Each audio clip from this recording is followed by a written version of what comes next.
This is Atomic Shinobi and today I am going to narrate first part of what if Naruto was a fox demon and joined Shinigami. If you enjoy this video, please like, share and subscribe to this channel. Now wasting no time, let's start the story. A white fox swerved between the trees and moved through the bushes without making any noise. The fox scaled a tree and cautiously made its way through its branches until it was able to peer over a high wall into a human village. There, it observed all the people going about their daily lives, preparing for the yearly fox hunt. The fox snarled, "Stupid humans. Always killing foxes just because Kyuubi was an idiot and let himself be controlled by a human."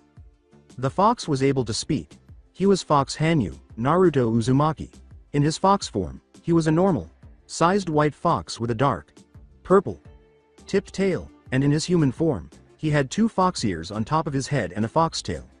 Humans did not accept Naruto because he was a half-breed, and no one was truly aware of him. All of that was going to change, though. All of the foxes were trying to hide by digging deep burrows in preparation for the fox hunt tomorrow. "Hey Naruto!" a young voice yelled. Naruto cast his gaze downward. There was a little light orange fox on the branch he was on. In fox tongue, Naruto questioned, "What's wrong, Yuru?" Yuru called, "We can't dig fast enough. Can you come help us?" With a soft landing, Naruto leapt down to the younger fox's side. Naruto followed Yuru into a large clearing teeming with foxes and remarked, "Sure, I can help. I can't let my own kind die." Although it was populated with foxes and a few other animals that assisted the foxes, it appeared to be a human settlement. A little brown wolf approached Yuru and Naruto. The wolf exclaimed, "Thank God you're here, Naruto. We could use your help." "Don't worry, Kaya. Like I said to Yuru, I won't let the foxes die.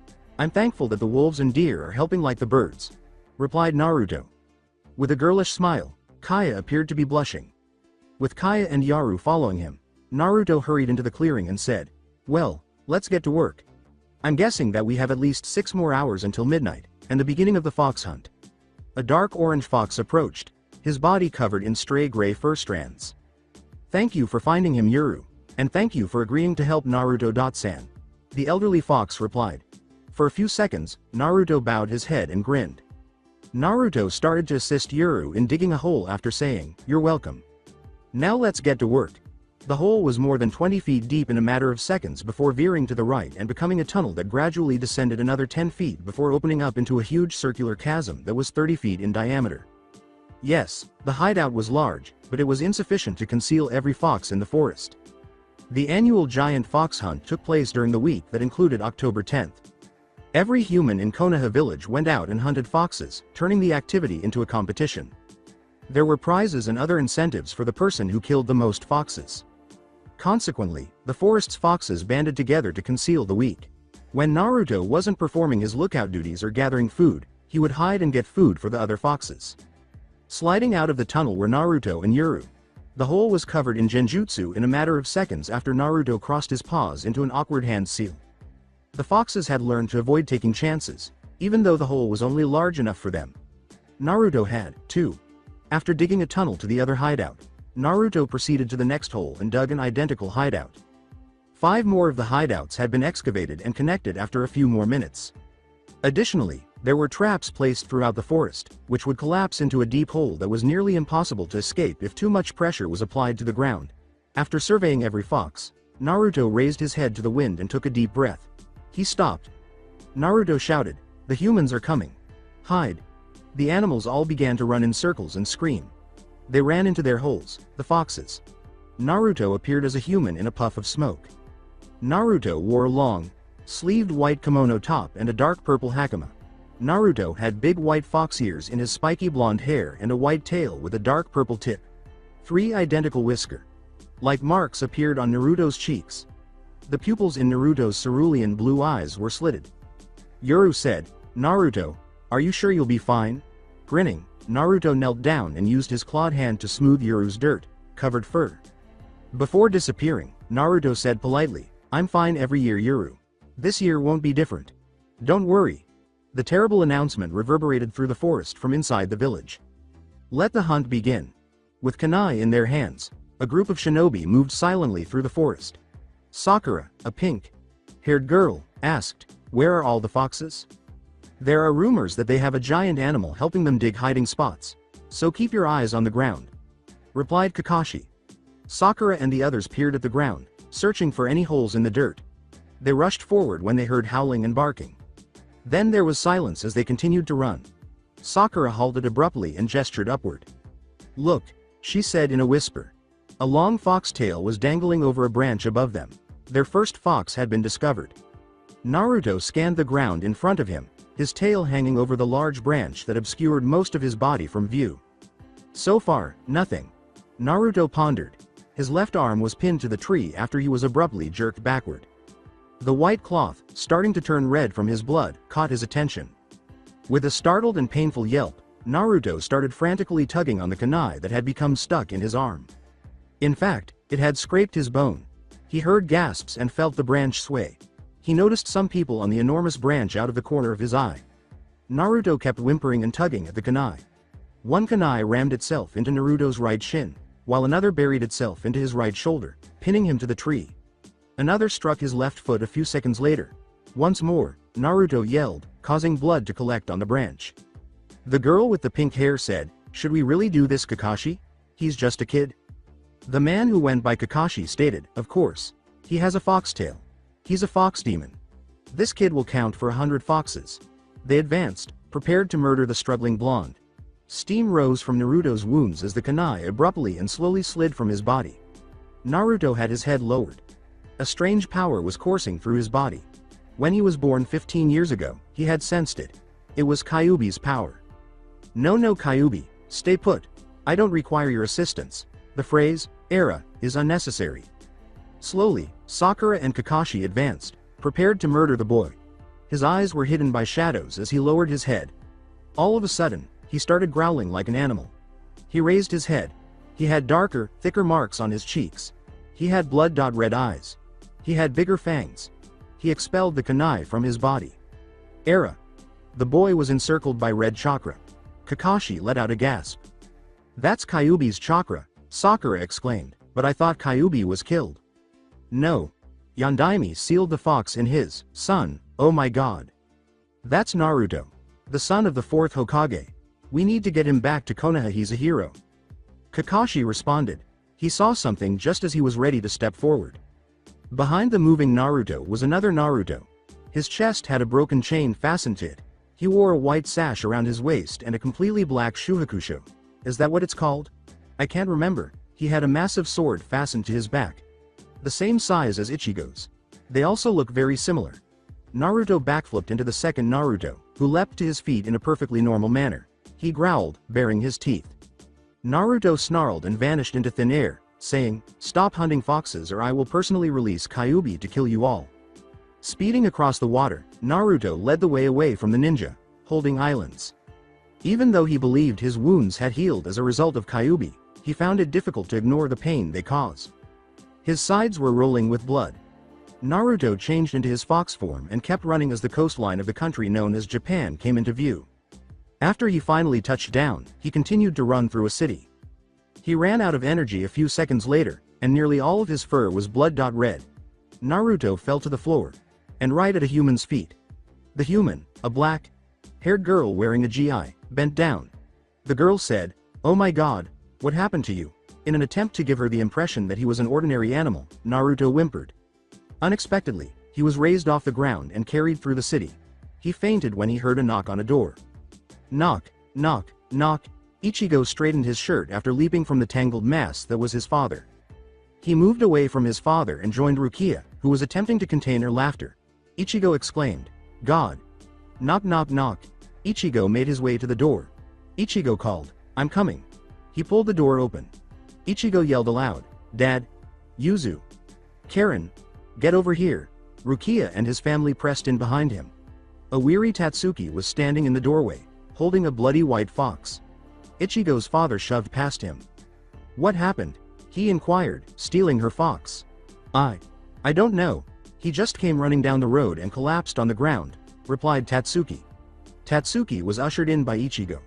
"I was going to bring him to a vet, but none of them were open, and they don't know how to treat foxes." Tatsuki sighed. "You were the first people I could think of that might help." "Well, I learned a lot about foxes. Ichigo, go get me a stretcher and supplies." Isshin gave the order. Rukia and Ichigo fled and returned shortly after carrying a stretcher and several other supplies.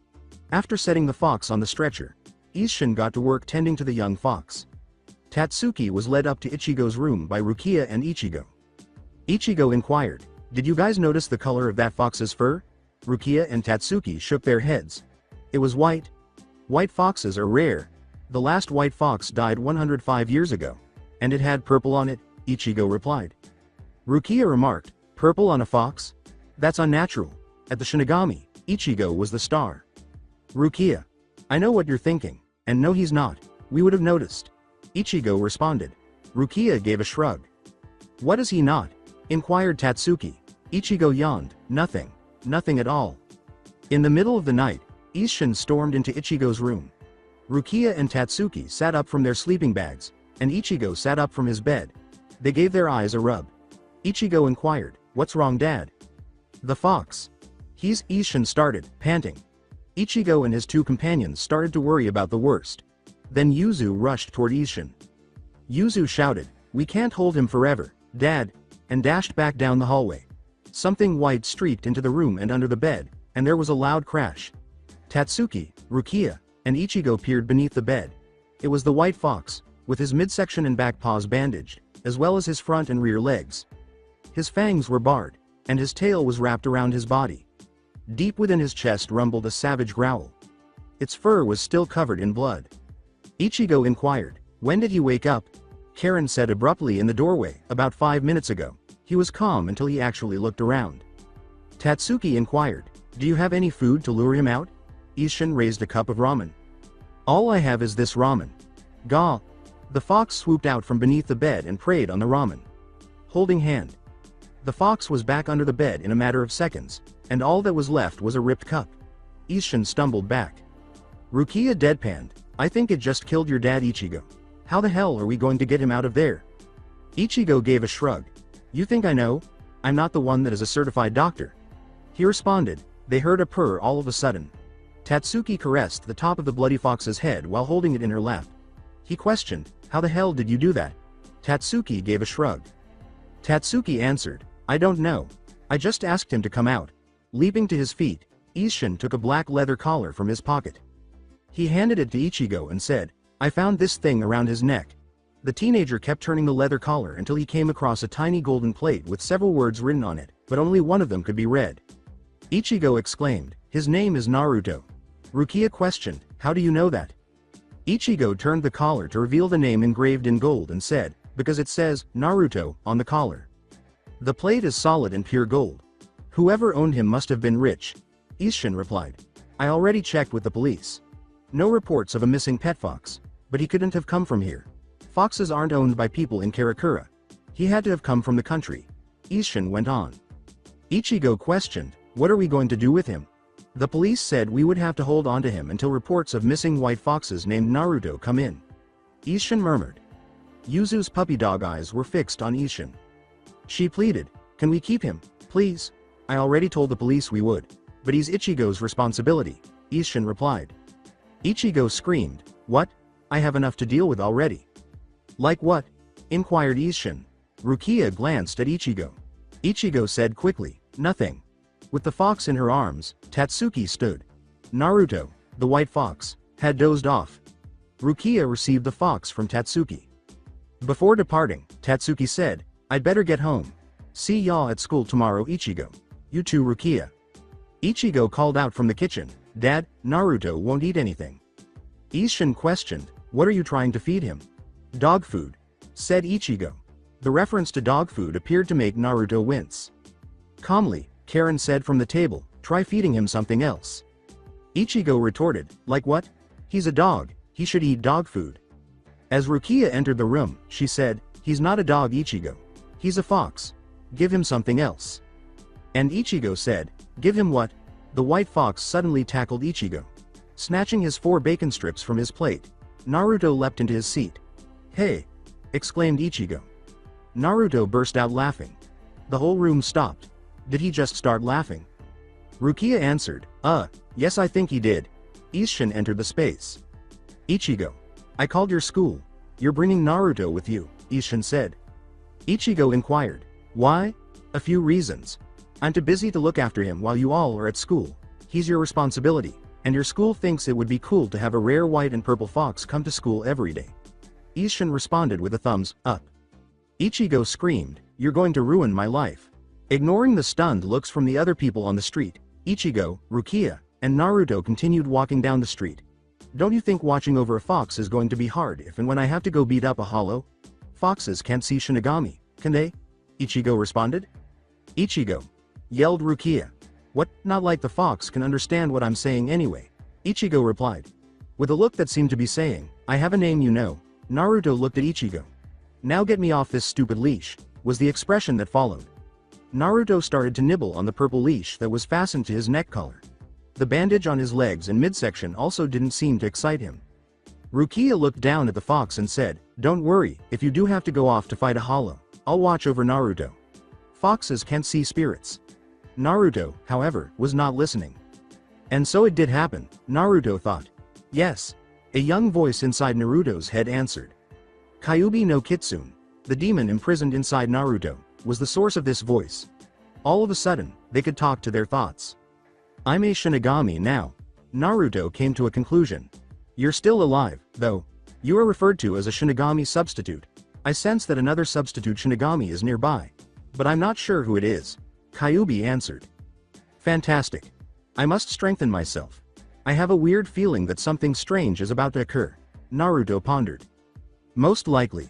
With a sigh, Kyuubi disconnected from the white fox Hanyu. Ooh, he's so cute. Can I hold him? No, me first. Can I walk him after school? With a yip and a bark, Naruto yelled, Back off humans, in fox tongue. Ah! Sighed Ichigo's class's female students. One of them recoiled when Naruto yelled at her, but she quickly resumed her gawking. As the pressure in the room became nearly intolerable, Naruto snarled. After everyone in the class gasped, they were all gradually forced to sit down. When Naruto stopped snarling, the pressure in the air returned to normal. Was that? Irgo inquired. Rukia whispered back, yes, but there aren't any hollows nearby. If you're wondering, this is before Rukia is nearly put to death. Naruto huddled into a ball at Ichigo's desk, watching the people gathered around it. Before long, class began, and the instructor glanced around. With regret, she remarked, I thought there was going to be a fox here today. Rukia answered, there is. He's under Ichigo's desk. The entire class gazed at Naruto with interest. Rukia and Ichigo thought they heard the fox mutter the word, great. Ooh. What's his name? Inquired the instructor. After standing and stretching, Naruto approached Tatsuki's desk and gave a quiet yap. She started massaging his head. Ichigo answered, his name's Naruto. One student asked, why is he wrapped in bandages? When I found him on the street, he was covered in stab wounds and was bleeding heavily, replied Tatsuki. The joyful Orihime exclaimed, it looks like he likes you. Naruto gave her a look that said, I don't, and scowled. Actually, Naruto would stop at nothing to keep Tatsuki safe because he was grateful that she had saved his life. For him, it was strange. He genuinely wished to keep a human safe. Naruto wanted to let out a sigh. People would despise him and attack him if he ever told them he was a kitsune. Well, let's start class. After school, Rukia, Ichigo, and Naruto strolled through the streets. We're stopping off at Urahara's for a while, Rukia replied. What? Why him? We aren't getting more mod souls, are we? Ichigo responded. As they entered the store and entered the back room, where Urahara was seated at a small table, Rukia said, no, we're just stopping there. Pointing to the big white fox, Urahara said, oh, who do we hear? This is the fox I told you about in a short message yesterday, replied Rukia. Urahara remarked, ah, so this is Naruto. With a nod, Ichigo took off Naruto's leash and collar and set it on the table. Urahara stared at the words as she picked up the collar. His gaze expanded. When Rukia's phone started beeping, she quickly pulled it out. Rukia hurled Ichigo from his body, causing his soul to collide with a wall, and said, Ichigo. Hollow. Urahara, we need to go. Urahara said, okay. I'll watch your little fox friend. Ichigo and Rukia bolted from the room. Naruto took a seat and gazed at the ceiling. Urahara abruptly said, Naruto. I know that you're a kitsune. Naruto jumped up and started to back away after glancing down at Urahara. How did you? Inquired Naruto. Oh, so kitsunes could talk. I didn't know that. A few things, actually. 1. I can tell you're still young. and yet you are larger than normal foxes. That, and white foxes are impossible. Only kitsunes can be white. Not only that, but you have a purple tip on your tail. Purple is not found in normal foxes, or any foxes whatsoever. That, and it says it on your collar. Urahara looked at the collar. Its words were all visible. Naruto Kitsune White, please take him back to the forest outside of Konoha if you find him. Naruto used his paw to palm his forehead. Naruto snarled, damn it, the idiot. Who? To which Naruto replied, the elder fox. Urahara took his hand in his pocket. Come here. Something appeared on my doorstep last night, and it was addressed to Naruto. Urahara responded. A strange talisman was tied around the blonde man's neck and dangling down to his chest as Naruto walked up to him. Naruto gazed at the lucky charm. Naruto said, okay. I give. What the hell is it? It's made so you could push your soul out of your body easily. I don't know why it came for you, unless there is something else I should know about you. Urahara replied. Naruto let out a sigh. Yeah. There's a few things that I'm not going to tell you, but I can tell you that I'm something called a substitute Shinigami, or something like that. Naruto replied. You too, huh? Inquired Urahara. Naruto said, yeah. You mind if I go fight the Hollow? Urahara said, go right ahead. The deputy passed in Naruto's hand as he transformed into a human in a puff of smoke. He didn't care that his tail was gone. He requested that Kyuubi take it away, according to Urahara. Ooh, that's cool. Naruto's perspiration fell. Naruto said, scary, and then he flew out of his body. He still doesn't have his tail, which would likely get in the way anyhow. My outfit's almost the same as before. I thought it would have changed more. Oh well. Naruto shrugged and quickly disappeared. Rukia shouted, you idiot, you're supposed to duck. Ichigo attempted to escape the hollow by rolling to his right. I know that, but it's hard when you're distracting me with your yelling, Ichigo said as he reappeared, severing the monster's arm with his enormous sword. However, the hollow foresaw this and slashed Ichigo's sword, sending it flying. Ichigo screamed, crap, and folded his arms over his head, bracing himself to bleed from the hollow's attack. However, that never materialized. Instead he heard a low clank and a chuckle. I thought you would be stronger than this boy, losing your sword to this hollow? Pathetic. A young voice said. Ichigo looked up after lowering his arms. In front of him stood a blonde boy wearing a black shiakusho. A white cloth wrapped sword nearly the length of the boy's body stood between him and the hollow. A white sash fastened the sword to the boy's back. The sword had no pommel, no guard, and no grip. 3 identical whisker-like marks appeared on the boy's cheeks. The white fox ears protruding from the boy's spiky blonde hair, however, were what truly caught Ichigo and Rukia's attention. Evidently unfazed by the hollow's strength, the blonde stood erect. To make it easier for him to reach, the sword's hilt rose above his right shoulder and was grasped by his right hand. He sat on his back diagonally and gazed down at Ichigo with icy eyes. The boy said, well, are you going to stand or not? Ichigo stood up slowly. According to Ichigo, who are you? Blankly, Fox said, call me Fox. Fox dropped his hand to his side as the hollow took his hand away from the sword. Fox let out a sigh and gave a small shake of his head. He sighed and said, bad idea. The hollow's hand shot forward, ready to strike him once and kill him. He jumped, flying far above the hollow's head as his fox ears twitched. Fox's icy expression vanished as he gazed down at the hollow. Growling, he said, idiot. In an attempt to capture the flying boy, the hollow raised his arm. In an instant, Fox disappeared, only to reappear behind the hollow. He took a step forward. The Ritsu level immediately increased. Overwhelmed by the power, Ichigo and Rukia fell to the ground. Fox growled, be gone. With a roar, the hollow disappeared in a cloud of black smoke. Fox pivoted and started to stalk off. Wait! Shouted Rukia. Fox pivoted, his icy eyes returning to his face. He asked sternly, what? She questioned, who are you? He rolled his blue eyes and said, I already answered that for the boy. Just call me Fox. Ichigo said, the better question is, what are you? Initially, it appeared that Fox would not respond, but he did. I am a creature that all humans despise, and none can love. I am the creature that lives in legend, and in the nightmares of children. I move in the darkness, and live without light. I, human boy, am a demon fox. I am a kitsune. A big white animal swung its tail behind him as it moved soundlessly through the darkness. He crept into the back room of a store through an open door. A whisper came from the animal. Yo, Urahara. A man entered the room with blonde hair. Urahara said softly, I didn't think you'd actually come. A white fox emerged as the creature rolled his eyes and moved into the light. The fox sat down and wrapped his tail around his feet, saying, I told you I would. It took a while to sneak away from the boy, but I got here all the same. After some time, he asked, why wouldn't I have come? Because I found out you're a kitsune. I thought you would have ran off by now, into a forest. Urahara responded. The fox scratched behind one of his ears after raising one of his legs. You try sneaking off when you have a leash around your neck all day, and there are humans watching you 24/7. The fox sighed. Naruto, calm down. Inside the fox's head, a voice spoke. Kyuubi, you calm down. Naruto came back. That boy with orange hair that thinks he owns me, he's the other substitute, yes? Yeah. That girl, Rukia, gave Ichigo her powers so he could save his family from a hollow. Urahara responded. Naruto remarked, that Ichigo boy can't hold on to his sword at all. He's learning. Pretty quickly, I might add. But giving your powers to a human is against the rules in Soul Society. Shinigami will be coming to capture Rukia any day now. It's already been a few months. Urahara continued. Naruto gave a nod.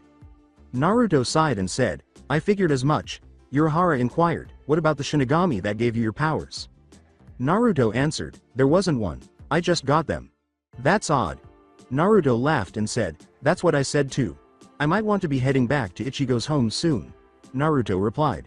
Urahara gave a nod. Or else he might wake up and find his little Fluffy missing. Urahara grumbled. Naruto said, hey. As he lay beneath Ichigo's desk, Naruto barely paid attention to the teacher's digression. He was too preoccupied conversing with Kyuubi, along with singing. How do you feel about the other foxes? Naruto inquired. Most likely. You made a pretty good threat. Kyuubi made a comment. I'm hoping so. If not, I might have to kick a human ass. Naruto snarled. Oh, I would like to assist, Kyuubi shouted. What if, however, the foxes are safe? What are you going to do then? Furthermore, regardless of what you say, I would not allow you to assist, Naruto shouted. Wow. Hurry up. I want to fight. I'm bored. Boredom, boredom, boredom, boredom, Kyuubi shouted. Quit talking. It was you who advised me to remain with the humans. You know, summon one of those human Wii systems, or a human television. Please stop talking, Naruto shouted. God. Touchy. Kyuubi backed away, muttering, and the mental connection grew weaker. The lunch bell rang abruptly. Ichigo, the human who owned Naruto, snatched up the leash and dragged him out from under the desk. Ichigo said, come on Foxy. Time for lunch. He has a name Ichigo. Rukia exclaimed as she and Orihime and Chad approached. Slowly, Uryu followed. Ichigo whispered, yeah, but I don't remember it. Rukia said, it's Naruto. Na.ru.to. Like I care. If he ever does anything even worth paying attention to, then I'll call him by his name. Until then, he's Foxy. Ichigo replied. Naruto gave an eye roll. Orihime, Chad, and Uryu all nodded in agreement as they asked, by the way. Did any of you feel that spiritual pressure yesterday? What was that? It didn't feel like completely Shinigami, or any hollow, Uryu replied. Ichigo growled, it wasn't a Shinigami at all. It was a blonde boy with fox ears. He says he's a fox demon, Rukia replied. Uryu inquired, you mean a kitsune? They don't exist. Chad said without comment, demons don't exist at all, except in legend. Ichigo complained, well, the kid gave a mini speech that sounded truthful. Uryu inquired, what did he say then? He said I am a creature that all humans despise, and none can love. I am the creature that lives in Legend, and in the nightmares of children. I move in the darkness, and live without light. I, human boy, and a demon fox. I am a kitsune. Ichigo responded. Uryu remarked, that sounds like something from a book. Orihime started, ooh, if he really is a fox demon. In protest, Ichigo said, they don't exist, then why don't we have Naruto call him? He's a fox too. Rukia said, that might actually work, slowly. Uryu took Ichigo's leash and pulled Naruto along with him, saying, it's lunchtime, let's try it. Just to prove that he doesn't exist. They made their way to the roof. Fortunately, nobody was on the roof. Ichigo grabbed Naruto by the nape of his neck and held him over the building's edge. Rukia shouted, that's not what I meant. Naruto's eyes were closed. For a moment, the air around him glistened. Bushin no Jutsu, Cage. As Naruto pondered, a shadow clone took the place of his former body. Behind the group, Naruto materialized in the air, standing on the air in his human form. His tail is still gone.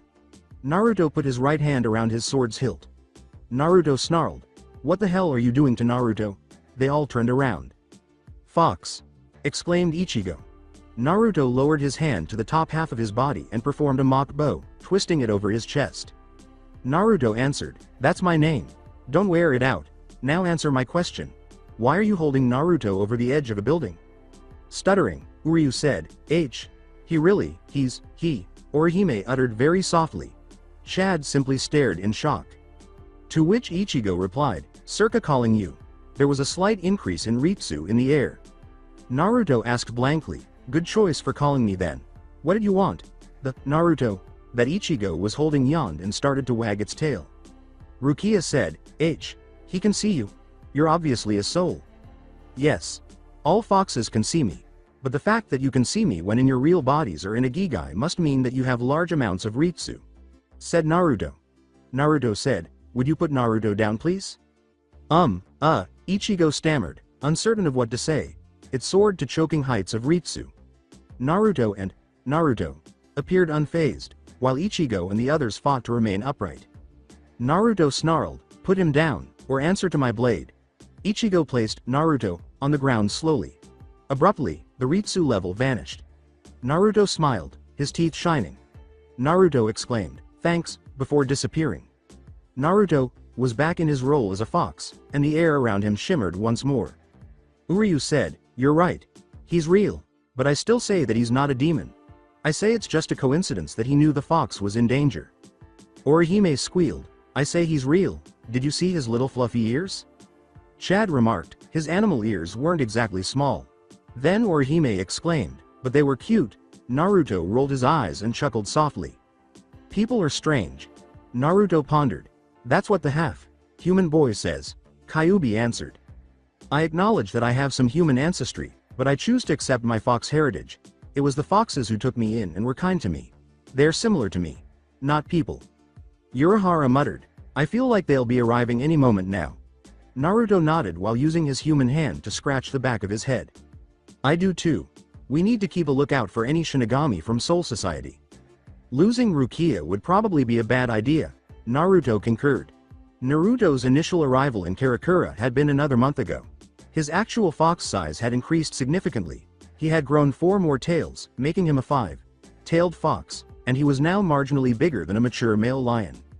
With his Shinigami skills, Naruto had also mastered the ability to fly without standing on air. However, Naruto never changed his size from when he first arrived, only showing his actual size in Urahara or when he sneaked into the forest in Karakura Park to avoid Ichigo. Naruto's tail was curled around his body as he was in his human form. In human form, Naruto rarely displayed all 5 tails. They were talking about the issue of Soul Society at the time. Yes, it would. Most likely, the Shinigami that come would kill Ichigo to get rid of the substitute. And because they can sense substitute Shinigami, you're in danger too, Urahara said. Naruto said gravely, "I figured as much, but you do realize that if I am attacked, I'll have to hold back." Urahara sighed, "That's not a smart idea, but okay. If you must." Naruto sighed as he glanced at the watch on his wrist. With a faint smile, Naruto remarked, "It's getting late. I'd better go. Rukia would have a fit if she found I was missing again." "Okay. Tell me if you see anything that has to do with Soul Society," Urahara replied. Naruto cracked his back and changed into his miniature fox form. Naruto turned and left the room, saying, "We'll do Urahara." Naruto observed the other Ritsu signatures and kept his Ritsu low as he moved through the streets. It appears that no one showed up today, Naruto pondered. He felt 2 very powerful Ritsu signatures all of a sudden. With a sigh, Naruto departed his body and changed into his human form, saying, "Fuck, spoke too soon." Naruto used a genjutsu to cover his fox ears. He ran through the streets until he came upon 2 Shinigami. He came to a halt, his hand encircling his sword's hilt. Then he froze. One was a captain, and the other a lieutenant. "Ah, shit," he swore in his head. Naruto snarled, "What are you doing here, Shinigami?" The man wearing the Captain Haori said, "If I'm not mistaken, you're a Shinigami too." Naruto firmly grasped the hilt of his sword and retorted, "And that, human, is where you're wrong. Now answer my question." The captain said, "Would you be so kind as to tell us where Rukia Kuchiki is?" With his sword drawn from his back, Naruto snarled, "I don't think I should tell you where she is. You can have her, if you can get through me and the other substitute." The captain stepped forward and remarked, "Oh, so you're a substitute? Then you're not going to leave here alive." His shoulder was suddenly grabbed by the person behind him. "No, Captain Byakuya. Please, let me face him," he replied. Byakuya, the man, retreated a step. "All right," Byakuya said, "but hurry up, Renji." Renji turned to face Naruto after taking his own sword from its sheath around his waist.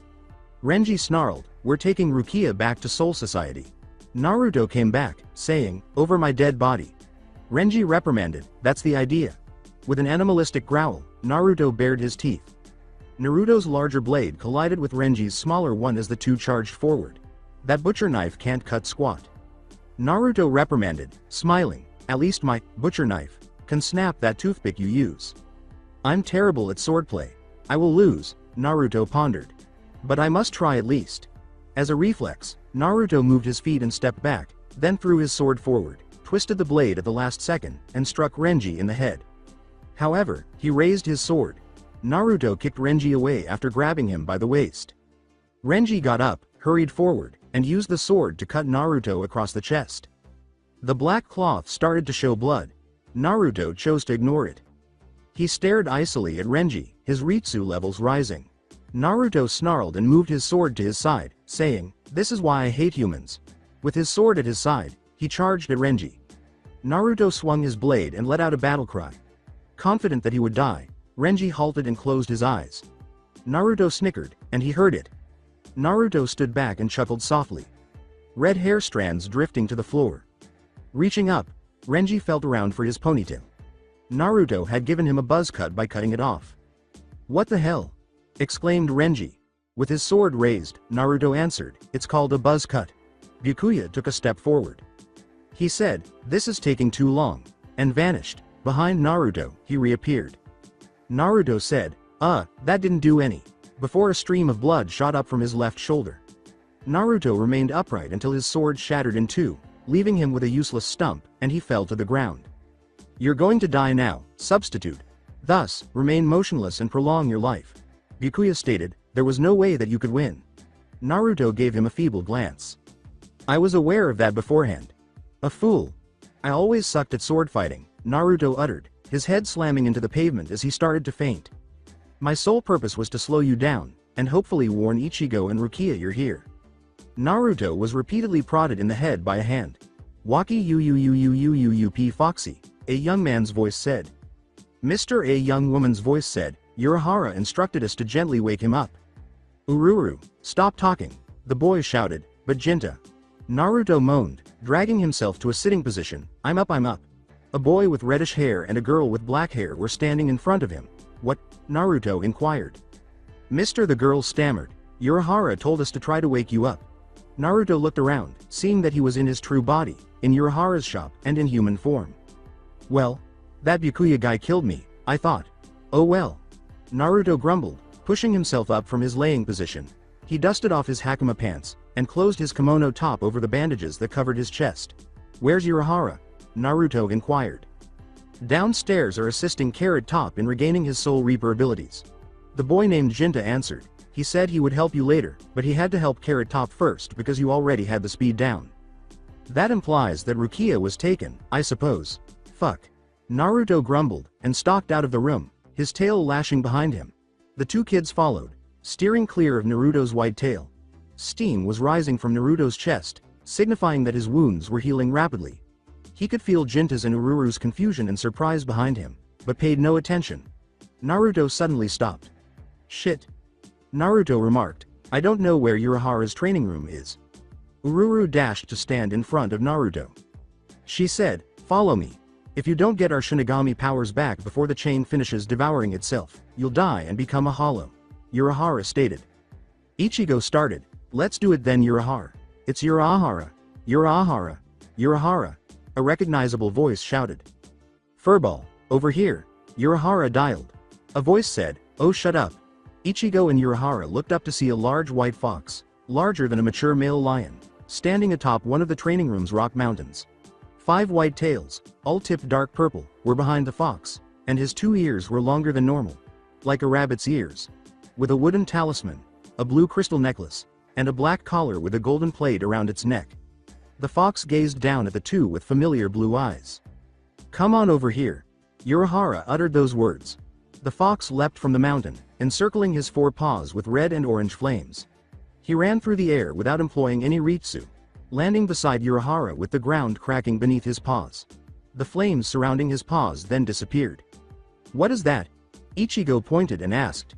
Urahara turned back to the fox and said dismissively, "You already know him." "Well, fox. You appear to be awake." Kitsune.kun, fox, and furball. The fox complained, "Give Urahara a freaking name." "Is that fox?" Ichigo inquired, and the fox gave a nod. "Yes. However, I would rather you use my given name," Fox remarked. "What would that be, then?" Ichigo inquired, and Fox looked at him. "I'm Naruto." "You've been a huge talking fox the entire time, then?" Ichigo inquired. Naruto corrected, "Giant talking Shinigami Kitsune." "Is there a difference at all?" Urahara inquired. "Yes." Naruto snarled, "Shinigami powers make a big difference." "No it doesn't." "Yes it does." "No it doesn't." "Will you assist us in regaining our powers, or will we just argue all day?" Naruto inquired. "Why? You also lost your abilities?" Ichigo remarked. "I assumed you were a Shinigami." Ichigo and Urahara moved their seats, and Naruto laid his head on the ground and answered, "I was a substitute, even though I didn't get the powers from a true Shinigami.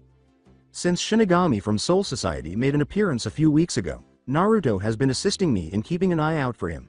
Naruto yawned as Urahara remarked, "He fought against Byakuya and Renji when they came, trying to delay them so you and Rukia could hide.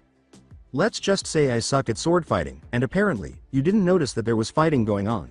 Naruto let out a sigh. "We did, but Rukia left me behind," Ichigo remarked. "She went to the 2 Shinigami and went with them voluntarily." Naruto muttered, "That was stupid." Urahara sighed, "Not a very bright thing to do, I must admit." Naruto stood up and instantly transformed back into a human, with just 1 tail behind him. "All right, let's resume our training. After we're done, we won't have much time," Naruto declared. Ichigo concurred, and Naruto gazed at him with wide eyes. "Naruto's right." Naruto remarked, "You called me by my name. Well, I kind of have now that I know you're a human." "Furthermore," Ichigo remarked, "I told you that if you did something exceptional, I would call you Naruto." Naruto snarled, "I'm a Kitsune, boy." Ichigo stated, "My name's Ichigo." "Yes, but I'm a fox demon and you're human."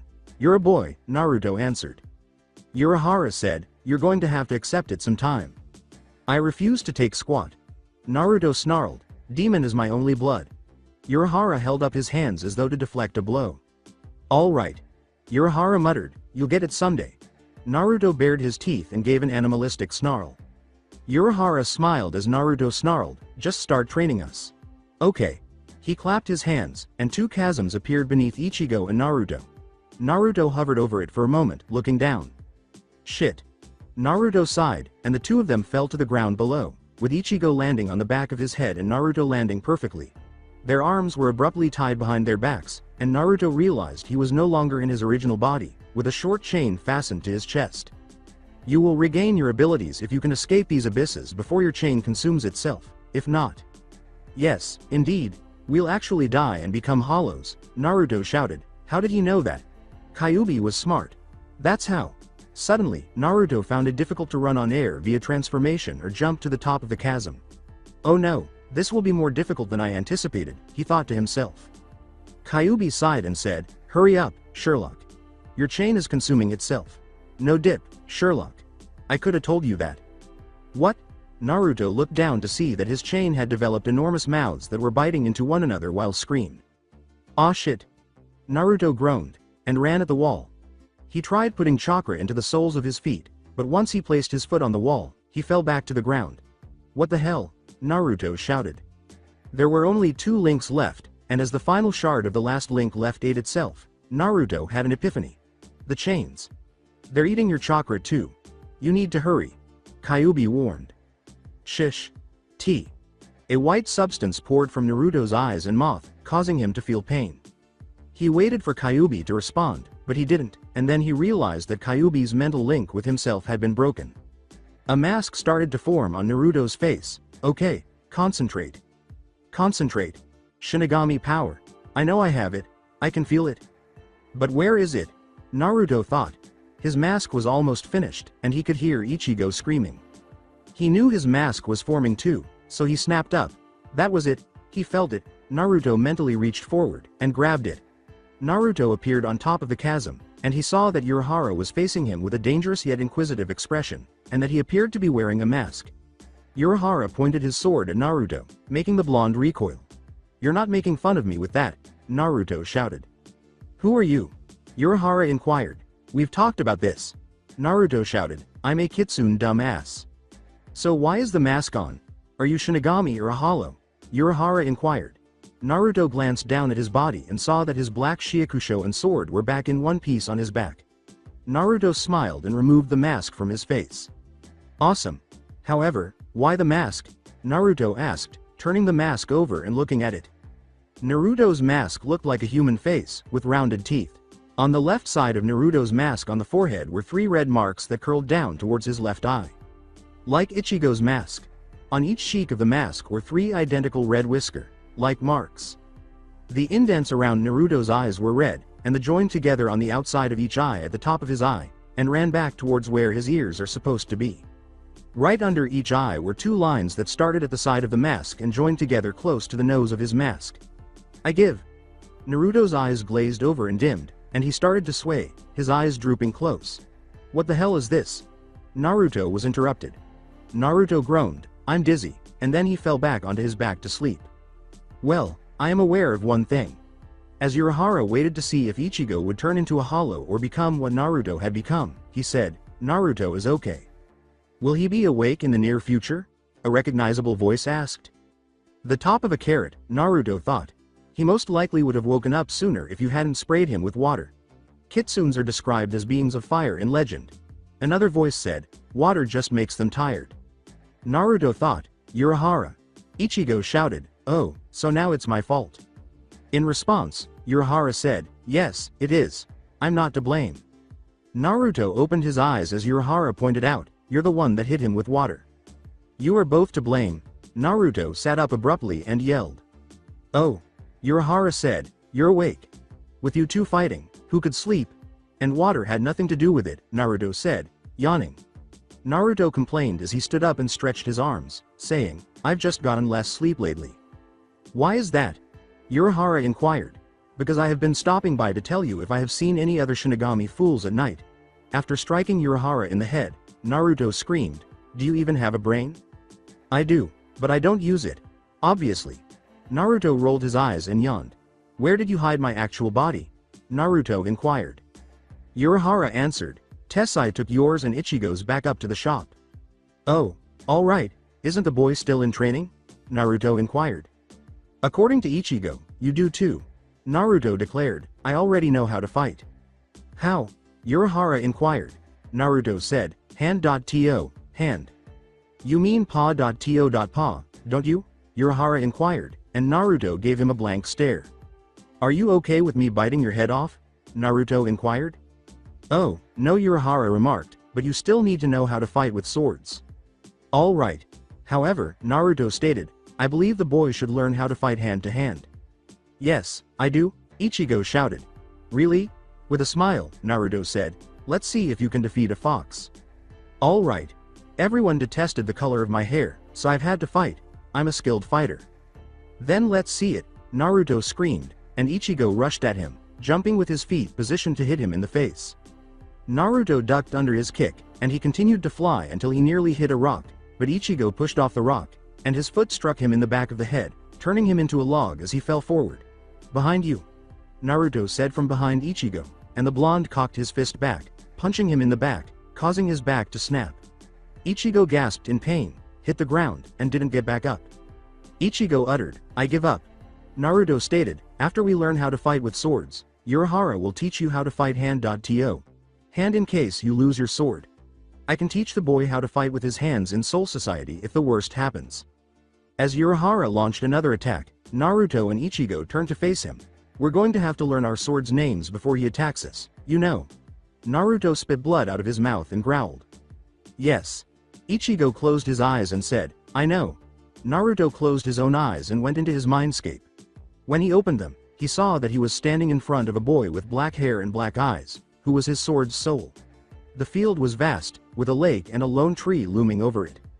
Am I prepared to find out what your name is? Naruto inquired. You really are. You're capable of learning my name. Fight to the death. The boy remarked, I am always in my Shikai form, but my name can make a large wave of Ritsu fly from me. Naruto smiled as he started to disappear once more.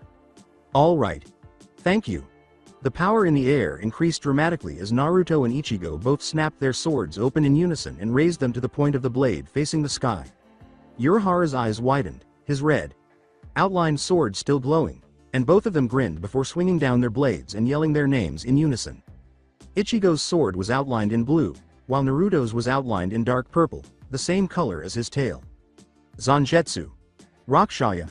Urahara swung down his own blade, sending a blast of red Ritsu at the two, while Ichigo's blue wave and Naruto's purple wave flew side by side.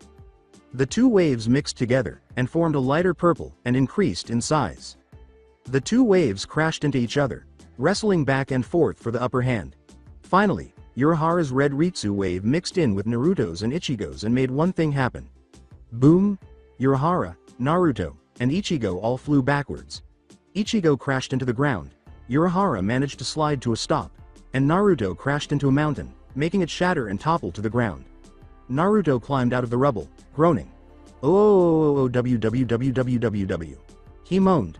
Urahara walked over, grinning. Looks like you guys learned your swords' names.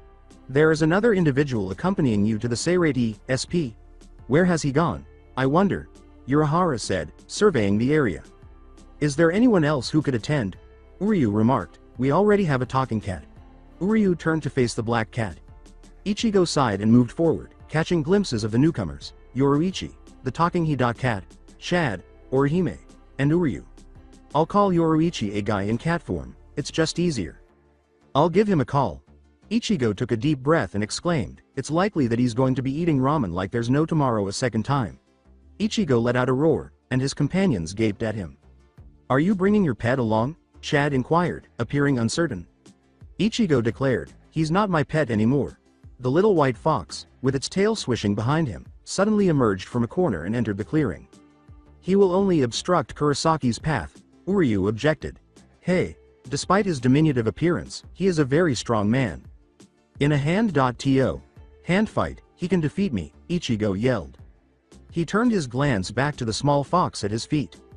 Although, he might not be able to beat anyone when he looks like that. Naruto lowered his head and growled. The growl sounded a lot like, fine. Suddenly, purple and blue flames swirling around the fox, and in seconds, Naruto was in his giant five-tailed form. And in seconds, Uryu had his spirit bow pointed Naruto's head from point-blank range. Naruto was sprawled on the ground with Chad on his back from tackling him and had his spiritual fist poised to punch Naruto's spine and crack it, and Orihime had her spirit fairies, I think that's what they are, in the position to fly through his chest and into his heart. Naruto remained in that position, his eyes wide from shock. That was not what was supposed to happen. The Ritsu in the air grew to intense levels. All turned to Ichigo and Urahara. They had their Zanpakutos out in front of them, and did not look too happy. Get off. Of course. Ichigo snarled, and the three slowly removed Naruto while maintaining their weapons out. Naruto stood and stretched, his back cracking and his front paws out in front of him, before an entirely unexpected event occurred. I didn't anticipate that happening. Ichigo let out a groan as Naruto retreated to his side and said, that's why I didn't come in here in my true form, boy. Will you stop referring to me as a boy? Ichigo palmed his forehead and said, no, Naruto responded with a toothy grin, pointing out that, you've been doing that a lot lately. Yes, since you're present. Ichigo came back. Humph, Naruto grumbled, turning his giant head away from Ichigo like a little kid. Urahara, will we be departing or what? Naruto inquired. In front of the others, who were staring at Naruto with wide eyes, Urahara turned and started to leave after saying, yeah. Urahara then said, follow me. You can't do that, I still say, Ichigo shouted. I can, I add. If I have to, I'll prove the point to you, Naruto said, his jaw not moving in time with his speech. All right. Then it's a wager, Ichigo shouted. I agree. Naruto grinned maniacally and said, My point will be proven if I can make you palm your forehead 500 times before we both die officially and are sent to Soul Society, or to a different place if we die in our soul forms. You'll have to dye your hair neon pink. Alright, however, you must transform into your giant form, get painted neon orange, and walk around the town talking non-stop if we both pass away before I palm my forehead 500 times. Ichigo shouted, and Naruto moaned. I detest orange. Naruto groaned. Hey, Ichigo shouted. Ichigo palmed his forehead. Ha, Naruto laughed and said, but you'll look like a gay ass with pink hair. I bet you're going to be asked out by hundreds of males in one day. I'll take that, Naruto shouted. What? Oh no. I must exercise greater caution. Ichigo palmed his forehead once more and yelled. 2. Fuck it. What will this prove once more? Ichigo remarked. Suddenly, it seems pointless. The point of this point proving is to prove a point that I can prove a point against you, while proving a point to myself that I can prove a point in the first place, replied Naruto. What? Ichigo inquired. Slap, my point exactly. Ha, 3. Naruto chuckled. What's that booming sound? Ichigo inquired. Yoruichi's eyes widened as she turned to face the back of the tunnel they were entering. Naruto, in his 5-tailed fox form, saw this and immediately accelerated, overtaking everyone else. As he hurriedly paced Ichigo, Naruto complained, I know it's coming, Fluffy. What on earth is causing him to run so quickly? Ichigo sighed. He sped up when he noticed my concern. These tunnels will soon be cleaned. Not even Shinigami can stop it. Increase the speed. Yoruichi accelerated himself and said, Naruto was moving smoothly, and soon all the others had caught up to him. Ichigo palmed his forehead and said, you humans really suck. Naruto turned to Ichigo and said, I thought you guys would notice Yoruichi's frightened expression around the time I did. I'm up to 10 now, Naruto shouted. How on earth did the number rise to that level? Ichigo shouted. Because you're awful. Slap, oh yeah, I already said that, Naruto said, staring blankly. 11, Naruto shouted, I promised to win Fluffy. In Seireitei, a hollow has been seen. When the alarm sounded, Shinigami hurried to the location of the alleged hollow. A small white fox with a purple-tipped tail and a sword strapped to his back sat atop one of the buildings, watching the Shinigami scurry around before the fox burst out laughing. In a youthful voice, he declared, this is going to be fun. Unfazed by the sheer number of Shinigami surrounding them, a white fox with a purple-tipped tail and a sword strapped to its back watched as a boy with orange hair and a man with black hair and a green bandana yelled at each other while surrounded by Shinigami. The fox laughed to himself. Would you be careful where you're swinging that thing? Ganju shouted. Duck, I told you. Just as loudly, Ichigo answered. In addition, Zangetsu is covered in the cloth. A person's head could still be severed by it. Ganju shouted, and then a black-haired boy appeared in the clearing around Ichigo and Ganju, and he began talking haphazardly, then to Ichigo and Ganju. Soon, Ichigo and Ganju were running, with Ichigo in front of them, swinging his sword to wipe out the numbers, while Naruto followed them easily, his paws moving swiftly. They soon found themselves hiding in a warehouse, and Naruto watched from a window as he changed into his enormous form. Naruto complained that they were unable to choose a location with fewer doors. Why in the world did you bring the child along? Ichigo shouted. We were running when I unintentionally grabbed him up. Ganju came back. How does one unintentionally grab someone up while sprinting? Ichigo shouted. You beat up that Shinigami the same way you unintentionally assisted him. Ganju shouted, and then there was a loud crash. Dude. A recognizable voice shouted. Ichigo muttered, no way. Then, a massive 5-tailed fox landed in the box clearing, hitting the ground with its lower jaw as it fell. The fox stayed motionless for a moment before rising. You couldn't have chosen a structure with fewer doors, could you? Ichigo palmed his forehead and said, Ha! I don't have opposable thumbs, idiot. The fox complained and rubbed his jaw with one paw. The fox laughed. 15. Then Ichigo complained, shit. At this rate you're going to have thugs on your back again because of your hair color, Mr. Pinky. Why is the fox so big? Ganju inquired. Ichigo started, that's Naruto. Naruto bowed uncomfortably. Shinigami Kitsune. Only now did the others notice the big sword strapped to Naruto's back. At your service, Naruto said, getting to his feet. How can a Shinigami be a fox? The boy inquired. Oh. This is how, Naruto said, transforming into his human form, minus the tail, in an instant. How could that be? Ganju inquired. In response, Naruto said, "It just is." "Are you also a Ryoka?" the boy asked, and Naruto turned to face him before sitting back against a crate and listening for danger with his fox ears, which twitched twice every few seconds. "Yes, I am. I've come to assist the boy there in saving his friend Rukia." 16. As he heard Ichigo slap his forehead, Naruto deadpanned, keeping his gaze fixed on the far wall. "It's time for proper introductions. Who are you?" Naruto inquired. "Why is he unable to address me by name?" Ichigo complained. The boy introduced himself as Hanitaro from the 4th Squad. "I'm Uzumaki Naruto, substitute Shinigami and fox demon of Konoha Forest," Naruto replied. "Where is that?" "That's never in the library or on any maps," Hanitaro inquired. "I can't tell anyone about it because it's a secret location. There are other foxes there that I have to protect, even though I hate the humans there," Naruto retorted. Hanitaro looked down and said, "Okay. Dude," Naruto said, "please introduce yourself." "All right. I'm Kurosaki Ichigo, a Karakura town substitute Shinigami," Ichigo declared. Ganju returned to staring out the window and said, "I'm Ganju." "Have you said?" Ichigo. "Rukia must have been talking about you all the time, and you must be the fox named Naruto she was referring to," Hanitaro said, turning to face Naruto, who had his arms folded across his chest and his eyes closed, seemingly dozing off. Naruto's eyes, which appeared to glow in the dark, opened. Naruto said, "Probably," and then closed his eyes once more. "Where on earth did you expend all of your energy?" Ichigo inquired abruptly. "Hi. I've been pulling practical jokes like crazy during the days you've been away from the Seirei. It's known as fatigue." With a noticeable slowdown in his breathing, Naruto answered, "Even demons get tired sometimes." Ichigo said, "Just don't fall asleep." Naruto answered quietly, "No promises." The kanji for seal was written on a necklace around his neck, and Naruto narrowed his eyes as he looked around, finding himself back inside his mindscape in the field where the spirit of his sword resided, next to the black-haired boy, who was slightly older, wearing a red hakama and a white kimono top, and had long blood-red hair, 2 blood-red fox ears, red eyes with slit pupils, and 9 red tails behind him. Naruto inquired. "But that's not the point," Kyuubi said, "in the fur, or in this case, flesh." "What is that point, then?" Naruto inquired. "You. The point is you. Do you recall the mask?" Rakshaya inquired, and Naruto gave a nod. "Yes, I do recall it. It was strange," Naruto said. "It's that way for a reason.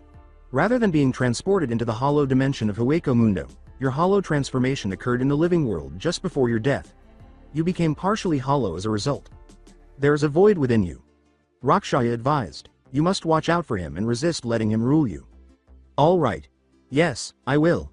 As he disappeared, Naruto said, "Thank you." Ichigo violently shook Naruto's shoulder as he woke up, saying, "Come on. Get up." Ichigo growled, seized Naruto's ears, and pulled violently.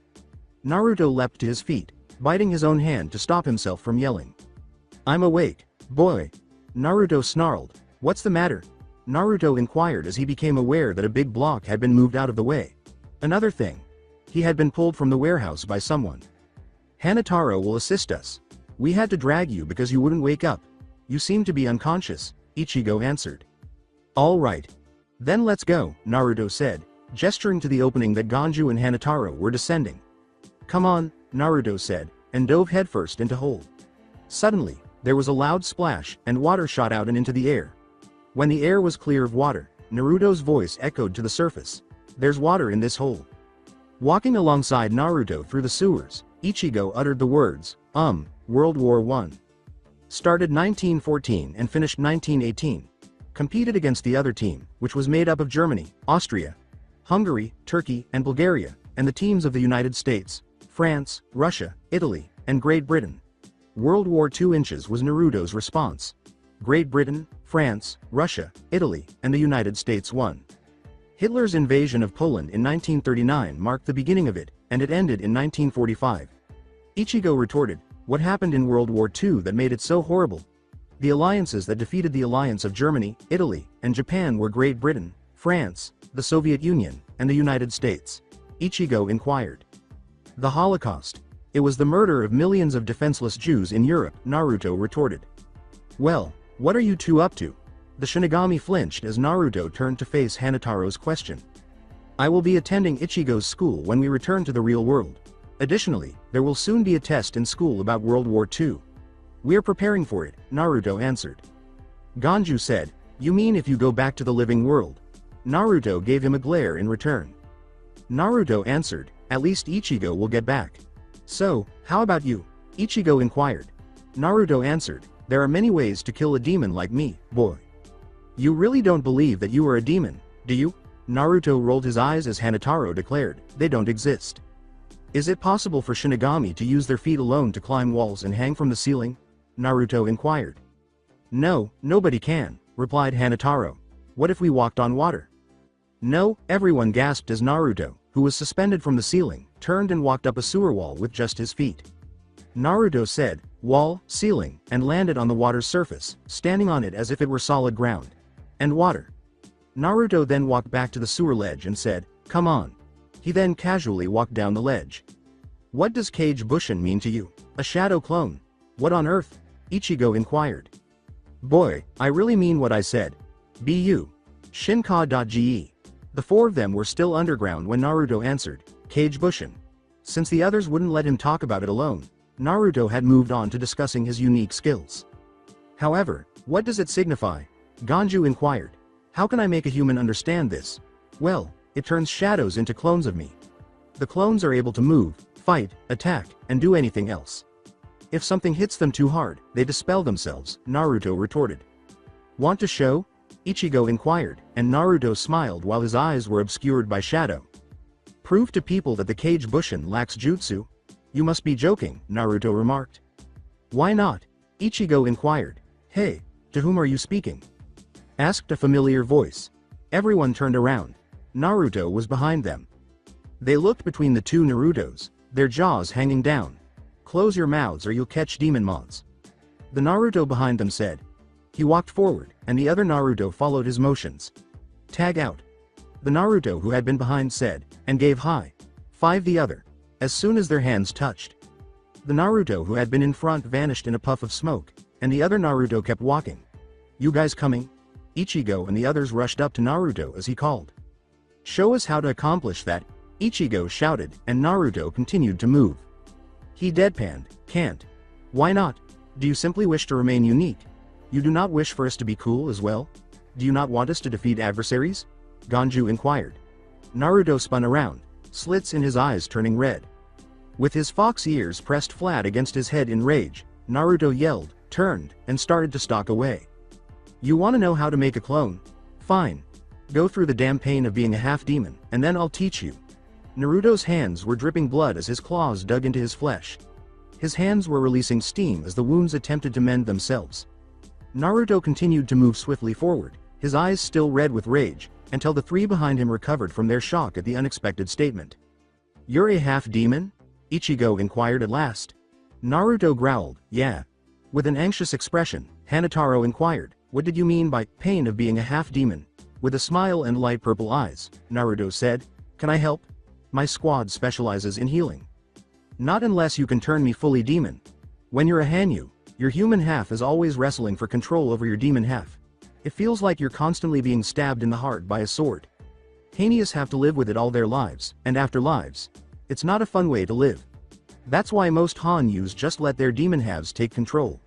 Replied Naruto. The people around him started asking questions all of a sudden. Why don't you let your demon half take control then? Replied Ichigo. Naruto turned to face him. Do you want the world to blow up? Besides, it's even more painful. That's why some luck Hanyus find someone who'll take away their demon half and make them human. Replied Naruto. Why do you want to be full demon instead of human? Asked Ganju. Because humans hate me. Why wouldn't I want to live with them? Replied Naruto. Is that why you call me boy, because you hate humans? Ichigo responded. Naruto deadpanned, yes. Ichigo palmed his forehead softly, causing Naruto's ears to perk up.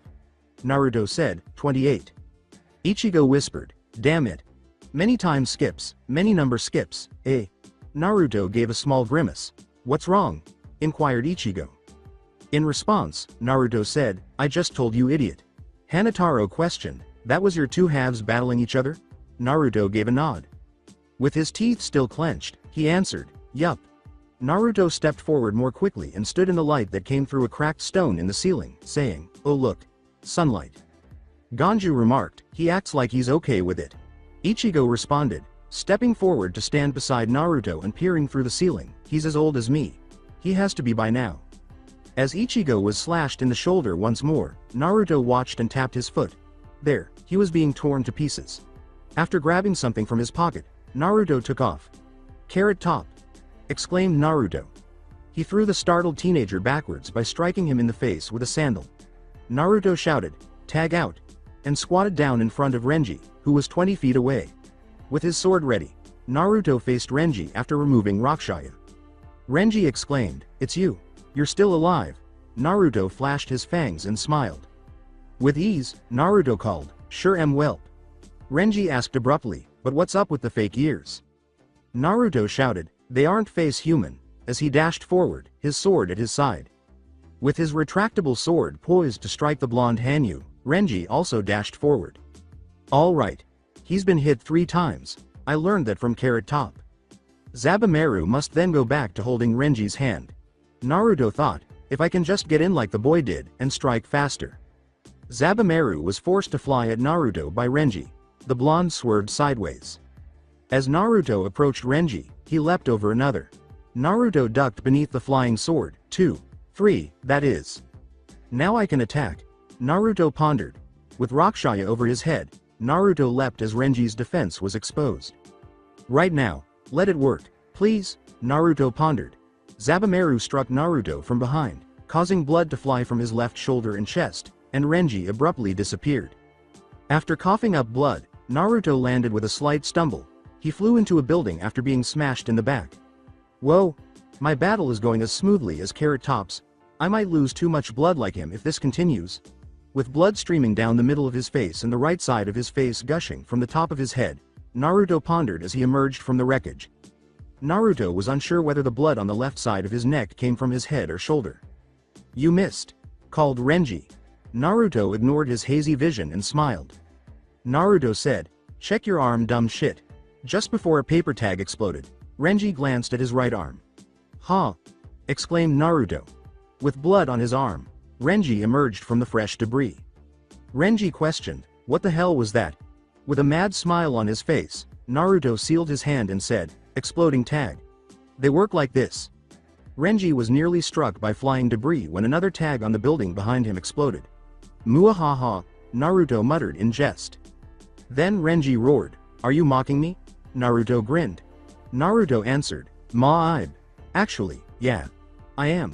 When Renji swung his sword forward, Naruto ducked. Renji suddenly smiled and swung down, piercing Naruto's right shoulder, right side of his neck, and right throat with his sword. Blood came out of Naruto's cough. Naruto, "Huh? I am unable to mend your wounds. Thus, exercise caution," Kyuubi shouted. As he spat blood out of his mouth, Naruto exclaimed, "Thanks for telling me, Fluffy." "Baka?" Blood was streaming down Naruto's stomach and chest. He disregarded it. Kyuubi let out a moan. "It hurts like hell, and I understand your pain," Kyuubi shouted.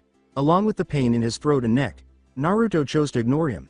He was shocked that he was still able to hold his head up and breathe. It ought to have fallen over by now.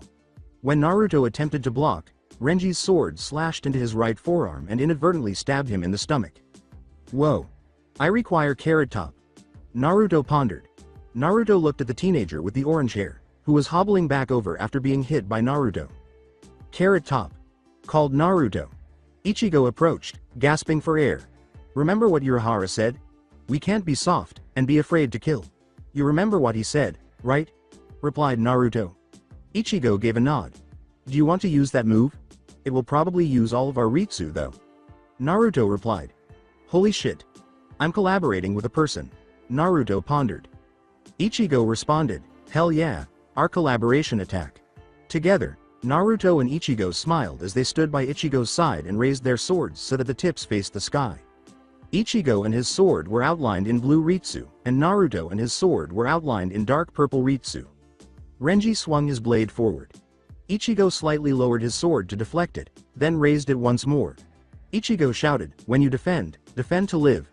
Zabumaru launched himself forward once more, but Naruto deflected it by extending his left forearm, causing Ichigo to sustain a massive cut to his flesh. Naruto shouted, "Don't let someone die when you're protecting them." Flying forward, Zabumaru missed the fling to Naruto's right. It cut Naruto's right leg in half as it was returning to Renji. They shouted, "When you strike, strike to kill." Ichigo and Naruto. They appeared to be one person as they swung their blades down in unison. Ichigo and Naruto both roared, "Collaboration attack. Rocket SU, together." As they flew forward, the blue and purple Ritsus blended together and transformed into a swirling drill, with the two Ritsus circling one another. Renji was struck by the attack, which caused the man to fly backward. Ichigo and Naruto were still standing when the smoke cleared. "It's frightening how much I resemble Carrot Top," Naruto pondered. "He is human, which explains why," Kyuubi uttered. "And so are you. It's like what Urahara said, you can't ignore it forever," Rakshaya replied. "I'm beginning to believe that I can't continue to ignore my human ancestry," Naruto said. "Ichigo is a lot like you know. He also has a Shinigami half. Although he isn't a demon, he is the closest person who can ever truly comprehend your feelings of uncertainty about your place in the world." Kyuubi let out a yawn. "That's all. Damn it, I'm a human. I am also a demon. Although I can coexist with both, I don't belong with either." Naruto snarled. Ichigo and Naruto exchanged glances. Naruto gave a feeble smile. Ichigo declared, "We're out of Ritsu and blood."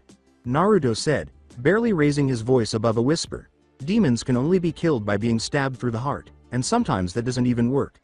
But humans can be killed in a number of ways." Ichigo gave Naruto a startled glance. Naruto remarked, "Looks like we're to die here, Ichigo." Ichigo muttered, "You called me Ichigo. It's your name, ain't it? I finally decided to accept my human half, no matter how much the humans hate me." Naruto replied. Rakshaya dropped out of his grasp. Naruto said, "Looks like you won the bet, Ichigo." He then collapsed to the ground, with Ichigo not far behind. The two did not move. With a shout of, "Ichigo!" and "Naruto!" Ganju and Hanitaro rushed to the two teenagers' sides. On the ground, a pool of blood was forming. Starring in horror was Hanitaro. Ganju slung Ichigo over one shoulder and Naruto under the other, saying, "We need to get out of here." "Come on. Do you think you can carry both their swords?" asked Ganju. Hanitaro had little trouble raising Ichigo's sword, but he was only able to raise Naruto's Zanpakuto, which was precisely the same size, an inch off the ground. All he did was drag it away. From his hiding, lookout spot, Ganju remarked, "You're going to heal them, huh? How are you going to do that? You have no instruments, no medicine." Hanitaro turned on a lamp to improve his vision and responded, "Well, other Shinigami use their Ritsu for battle. But in Squad 4, we use our Ritsu for healing. It's basically our only power." Ganju turned to see Ichigo and Naruto lying on the ground a few feet apart around the corner. Both had blood on half of their faces and were panting heavily. They had blood on most of their kimono tops. "I think I can still save them. Just give me one night to do it," said Hanitaro. After wrapping the cut on Naruto's chest, Hanitaro proceeded to the deep gash in Naruto's abdomen.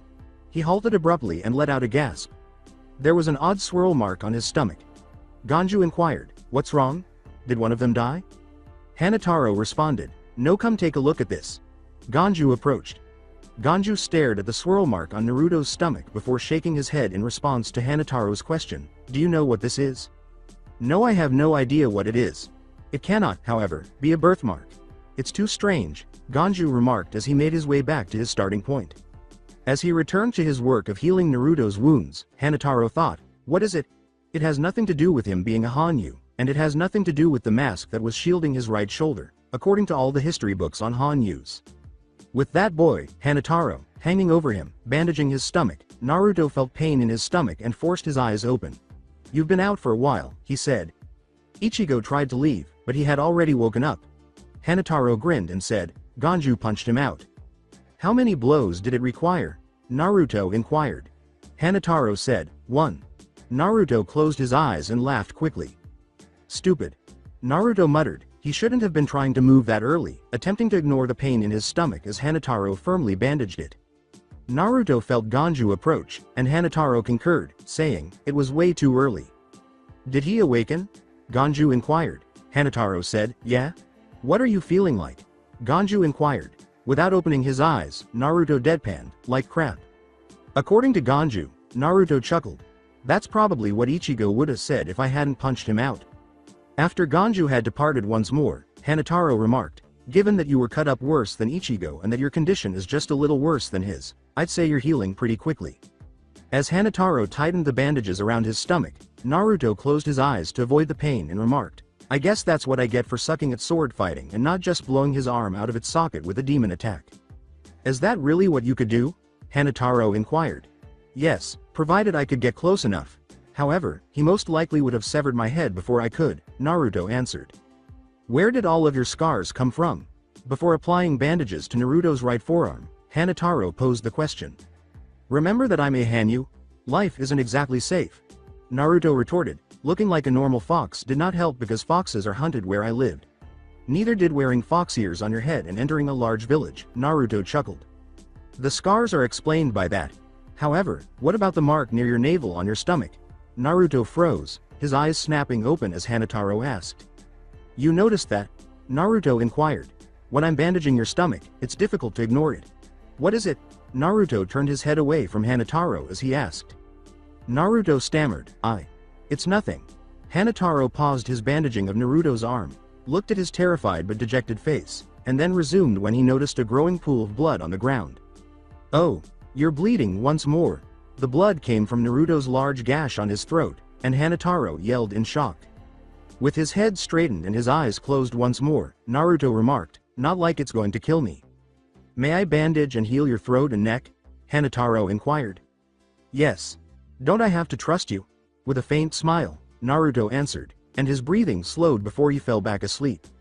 A few hours later, Naruto woke up with his neck and throat still partially bandaged, as well as his stomach.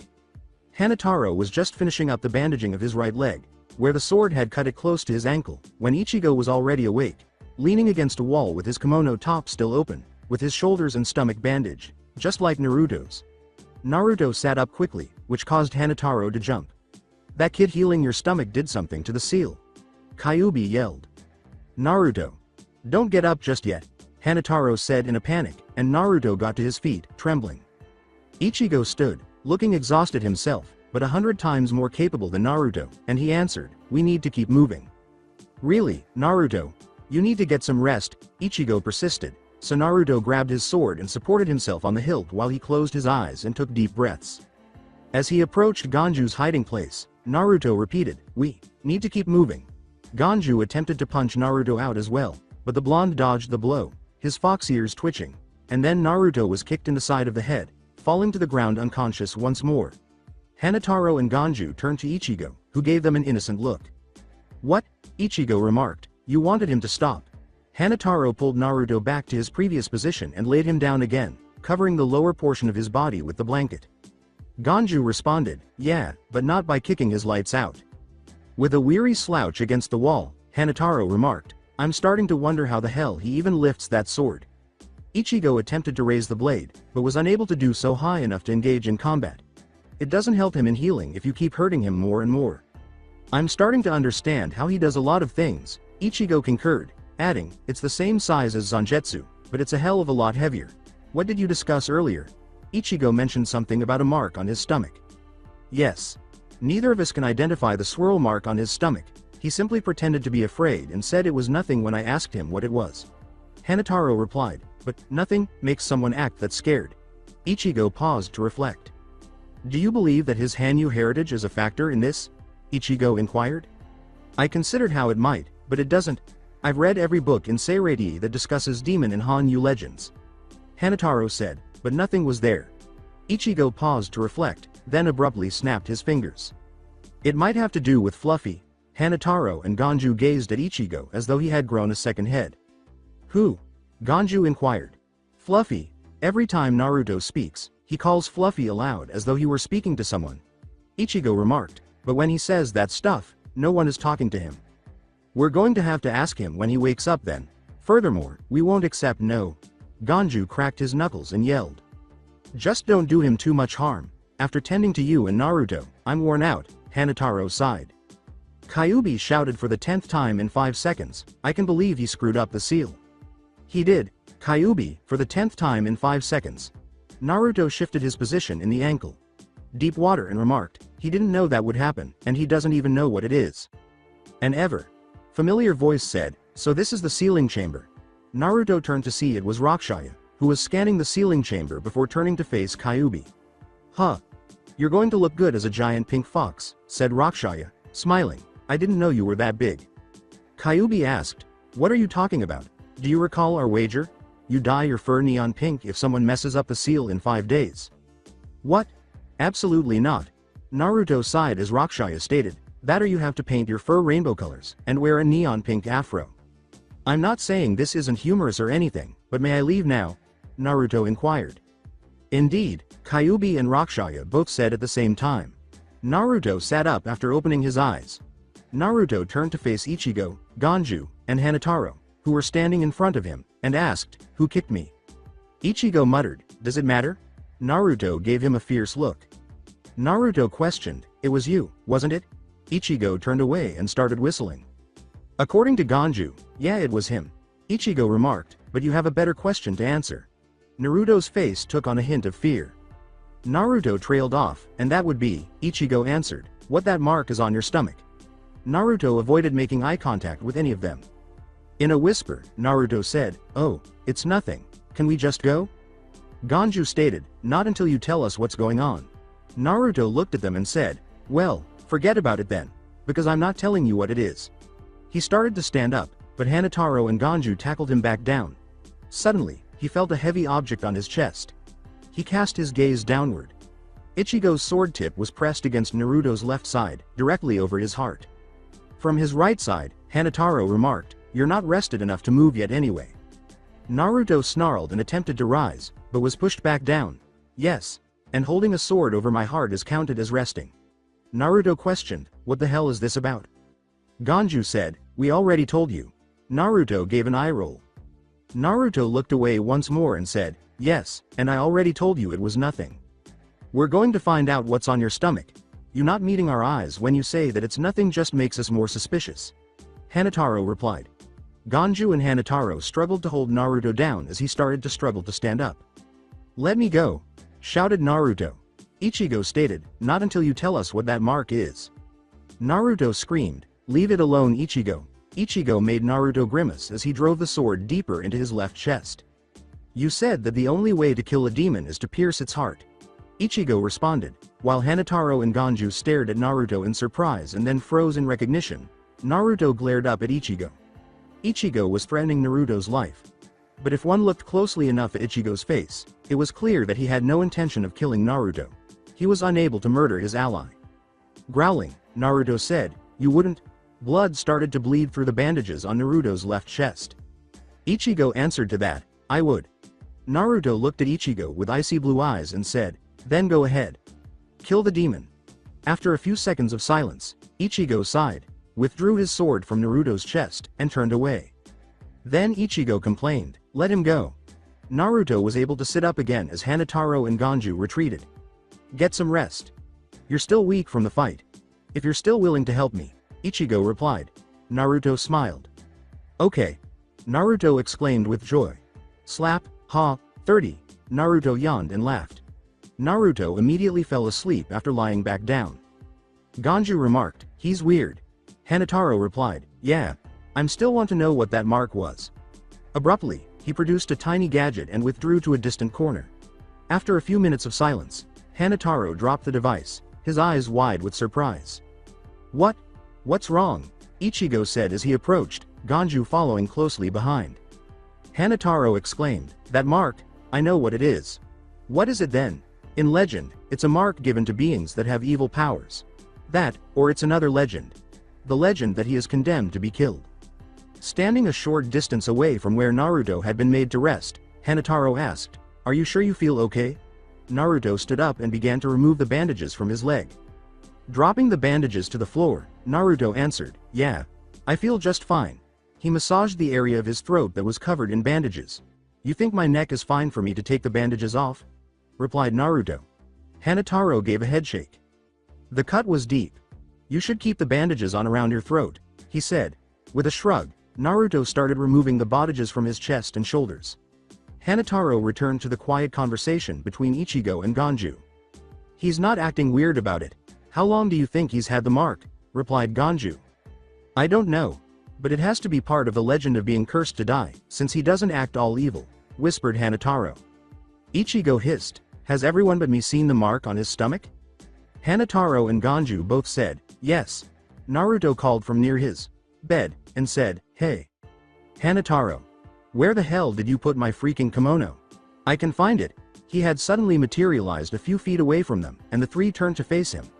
The bandages were still on his neck and forearms, but he had taken them off from his stomach, shoulders, and leg. You could see the mark on his stomach. His hands on his hips, he gazed down at Hanitaro. The three were staring at his stomach, but he apparently didn't notice. Naruto inquired, well, where'd y'all stash it? Hanitaro got up. Over there with the bags. Sit down and eat something. I'll go get it, said Hanitaro. After taking a seat, Naruto grabbed a piece of bread from Ichigo and devoured it. To break the silence, Naruto abruptly remarked, ya know, squirrel tastes better than grass. Ganju and Ichigo's mouths fell open. Naruto gave a shrug. Ichigo screamed, where the hell did you taste squirrel? When you live in the forest, you don't have a kitchen to eat chips and hamburgers, Ichigo. Naruto was deadpanned. Ichigo pointed and screamed, you called me Ichigo again. Naruto asked as he took another bite of bread, why wouldn't I? Hanitaro approached Naruto and gave him his folded kimono top. Hanitaro said, here. I fixed the cuts in it. Naruto picked up the kimono and got to his feet. Naruto turned and walked back towards his bed, saying, thanks.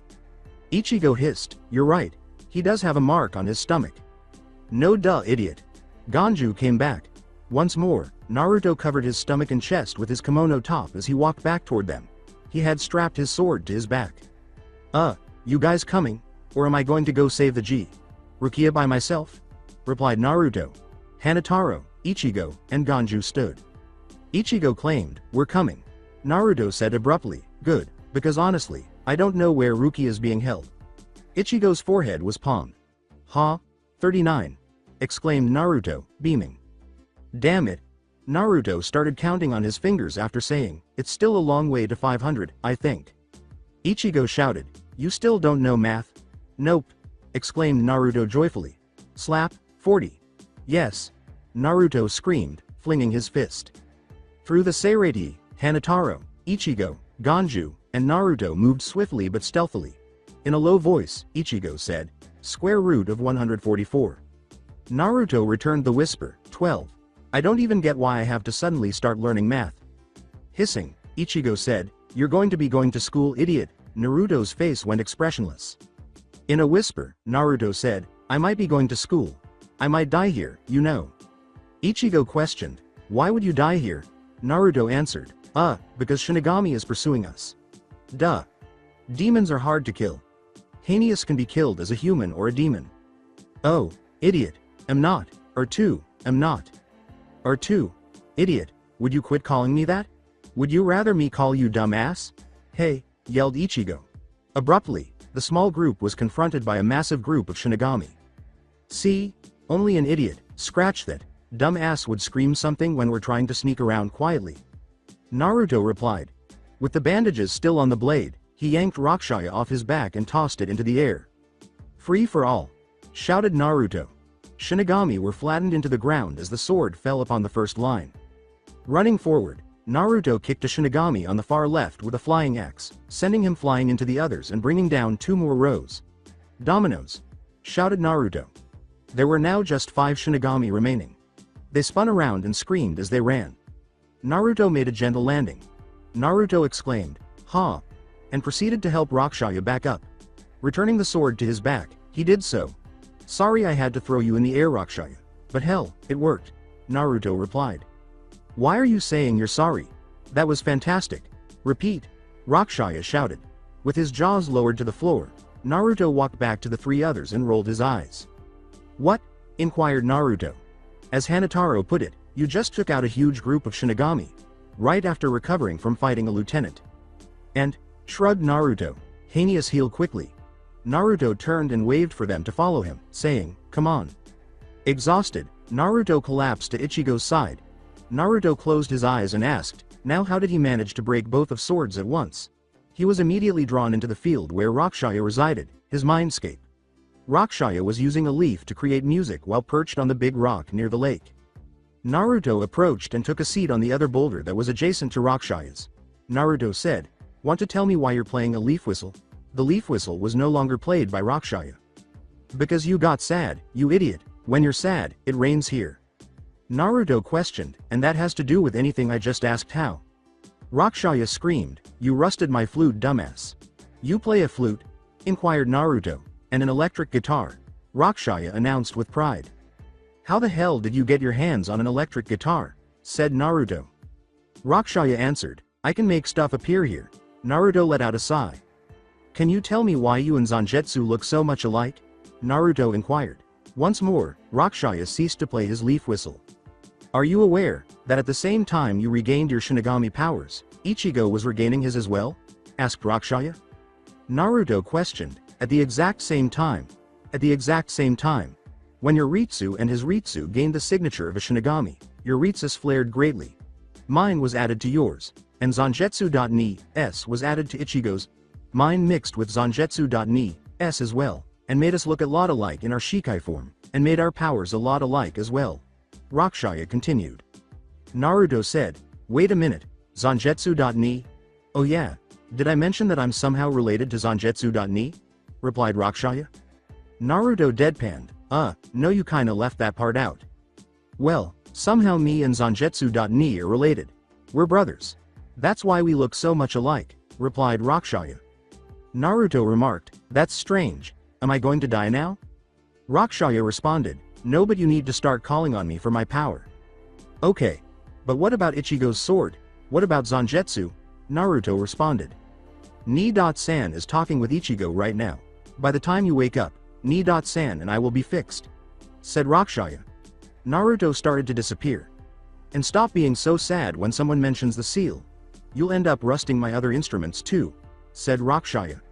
Ichigo was starting to get to his feet by the time Naruto awoke. He sensed the flaring of Zangetsu's and Ichigo's Ritsu. Calling forth the power of Rakshaya, Naruto stood with his Ritsu flying upward. Naruto inquired, "How's Zangetsu? He okay?" Ichigo said, "He's fine."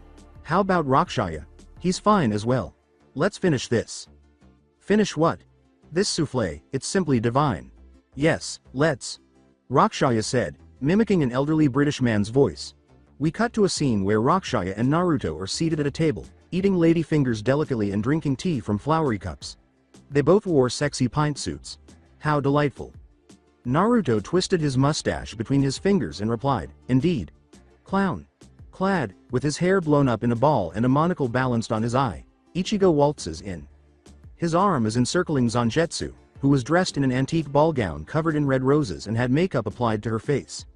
Ichigo seated himself after carefully placing his sword in a chair. Naruto bent to look at Rakshaya. Naruto pointed to a poorly drawn image of a spacesuit with a cowboy hat and remarked, "A sword in a dress? How ridiculous. He'd look much better in this." Ichigo laughed. "Kyuubi." Kitsune responded, "Please, a sword expecting 3 children is not to be wearing that. I'm making Zangetsu a girl right now." With a devilish grin, he carefully combed his beard. Ichigo slid a picture across the table at this point, saying, "He'd look much better in this." Looking down, Naruto saw that it was a hollowed-out log with armholes and a big circle missing in the middle. As he played with his French mustache, Naruto said aristocratically, "Yes, I believe that would suit him very well." All of the words in between the air by Kitsune. 242 feet's sister, me. Kyuubi. Kitsune. Kenpachi exclaimed, "What the hell?" as she observed Ichigo and Naruto eating soufflés and sipping tea while their big swords rested back against their chairs. Naruto abruptly vanished and then reappeared in front of Kenpachi with his sword out. Naruto roared, "You may kiss the bride," and swung Rakshaya at Kenpachi's face, slamming it into Kenpachi's face, making sure the painted face touched his lips. "You're now married, Scar." "Ass!" exclaimed Naruto, grinning. With a backward wheel, Kenpachi raised his hand to his face. Kenpachi questioned, "How did you put that much force behind that swing?" A massive crater was created all around Naruto when he slammed his fist into the pavement. Ichigo was at Naruto's side in an instant after he lifted Rakshaya again and said, "The same way I did that." Naruto declared, "We'll finish this in one blow." Behind him, an evil face formed as yellow Ritsu exploded from Kenpachi. Ichigo gave the blue Ritsu another evil face. However, Naruto created a roaring fox with his purple Ritsu. The pair hurried ahead. The three were standing still in a matter of seconds, with Kenpachi behind Ichigo and Naruto and his sword out in front of him. With their swords held at different angles, Ichigo and Naruto stood. Naruto mutely remarked, "Looks like we failed." "I'm sorry. My friends, it looks like you'll have to save Rukia on your own," Ichigo replied. Ichigo's left side erupted in blood, while Naruto's right side and stomach exploded in blood. Both fell to the ground. Kenpachi looked over at them. Kenpachi said, "What are you guys talking about? You two won." And then he passed out. Yachiru soon arrived, grabbed Kenpachi, and fled while remarking that Kenpachi was enjoying himself while fighting Ichigo and Naruto. Ichigo and Naruto were unconscious on the ground when Yoruichi appeared out of nowhere. With a sudden flush, Yoruichi remarked, "It looks like you two won. I guess I have to help you too." Exploded out of Naruto's eyes as he abruptly sat up. "I wouldn't do that if I were you," a woman's voice said. Naruto turned to see who was speaking. The woman's hair was purple. A few feet away, Ichigo was sitting upright on a mat, with bandages covering nearly his whole chest. "You might start bleeding again." Ichigo pointed to his own stomach, where the bandages were covered in blood, and remarked, "I made that mistake already." Naruto gestured toward the female. Naruto questioned, "Who the hell are you anyway?" The woman answered, "I'm Yoruichi." Naruto deadpanned, "Okay." Ichigo questioned, "You aren't going to be surprised?" Naruto retorted, "Why should I? I can transform." Ichigo's forehead was palmed. Ichigo poked a finger at Yoruichi and said, 45. "She wants to know what the mark on your stomach is. She noticed it when she was healing the gash on your stomach.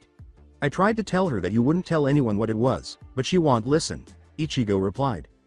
Yoruichi remarked, "That's true. What's with the mark?" Naruto turned away, his face expressionless. To which Naruto replied, "It's nothing." Naruto was compelled to look at her as Yoruichi knelt down by his side. "I know it's not nothing. If it was nothing, then you could tell me that while looking into my eyes," Yoruichi replied. Naruto snarled, "I can look away all I want." Naruto flinched as Yoruichi thrust her hand forward. She raised Naruto's black shirt until the whole seal was exposed. Naruto took a deep breath. "Oh. Take care. Fires and earthquakes occur when you're anxious about something," Rakshaya yelled from Naruto's innermost thoughts. "Is that nothing? Nobody has that, and it's not in any books, in Soul Society or the living world." Naruto remarked, "Maybe because it's not common in any world." His gaze expanded. "Crap." Yoruichi questioned, "You said it yourself. It's not common. What is it?" Naruto gave the woman a fierce look. He gave a menacing growl and said, "Leave it alone, Yoruichi." Ichigo, Yoruichi, and Naruto were pushed towards the ground as the Ritsu level in the tiny cave room immediately rocketed upward. "Naruto." Ichigo spit out. Naruto exclaimed, "I'm not doing it, it's Byakuya." The pressure dropped on its own. Yoruichi exclaimed, "It's coming from the Senzaiku, SP." Naruto and Ichigo whirled from their beds and hurried to the door. Yoruichi shouted, "Where are you two going?" As Naruto ripped off the t-shirt and slipped into the loose kimono top, leaving it exposed to his bandaged chest, Ichigo turned. Ichigo shouted, "The tower is where we told Hanitaro and Ganju to go." Naruto crossed his fingers into a hand seal as he tossed the flying device out at his side. The apparatus unfolded, transforming into a blue-green wing that encircled his right arm. With the swirl mark at the base of his neck on his chest, Naruto changed into his enormous fox form. However, he had 6 tails rather than 5.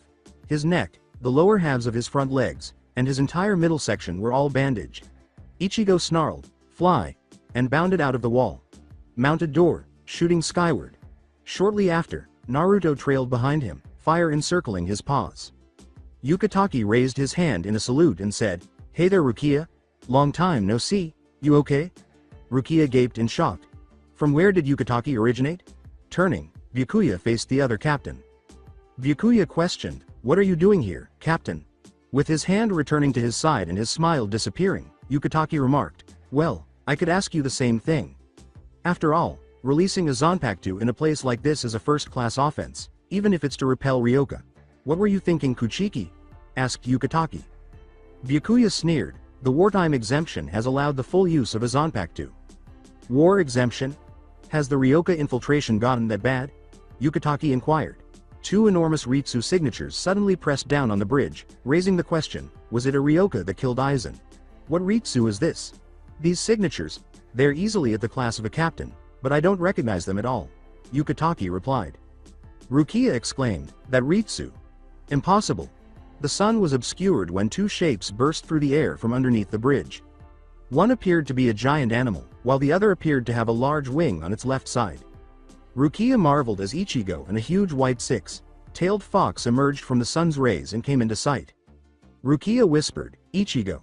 Hanitaro grinned broadly, but his expression remained one of wonder. Yukataki let out a gasp. Byakuya's gaze expanded. The fox's fire-lit paws crashed into the bridge, sending a shockwave of sound rippling across it as Ichigo landed gently on the bridge. Both Ichigo and the fox rose to their full heights, with the fox's head effortlessly touching Ichigo's. With Ichigo by his side, the fox lowered its head and strode past Rukia. Rukia turned, almost passing out from shock. There was a huge cloth-wrapped sword on the fox's back. Hanitaro. Are you okay? We wouldn't have sent you on ahead if we would have known it would be so rough, Ichigo replied. Hanitaro laughed uneasily as he said, It's fine really, we weren't in any trouble. Ichigo's forehead was palmed. The fox lifted its head from its menacing stance and burst out laughing. The fox's voice was surprisingly familiar as it said, Heh heh. 46. Abruptly, Ichigo gestured to the six tails that were swaying behind the fox. Ichigo said, Hey Naruto.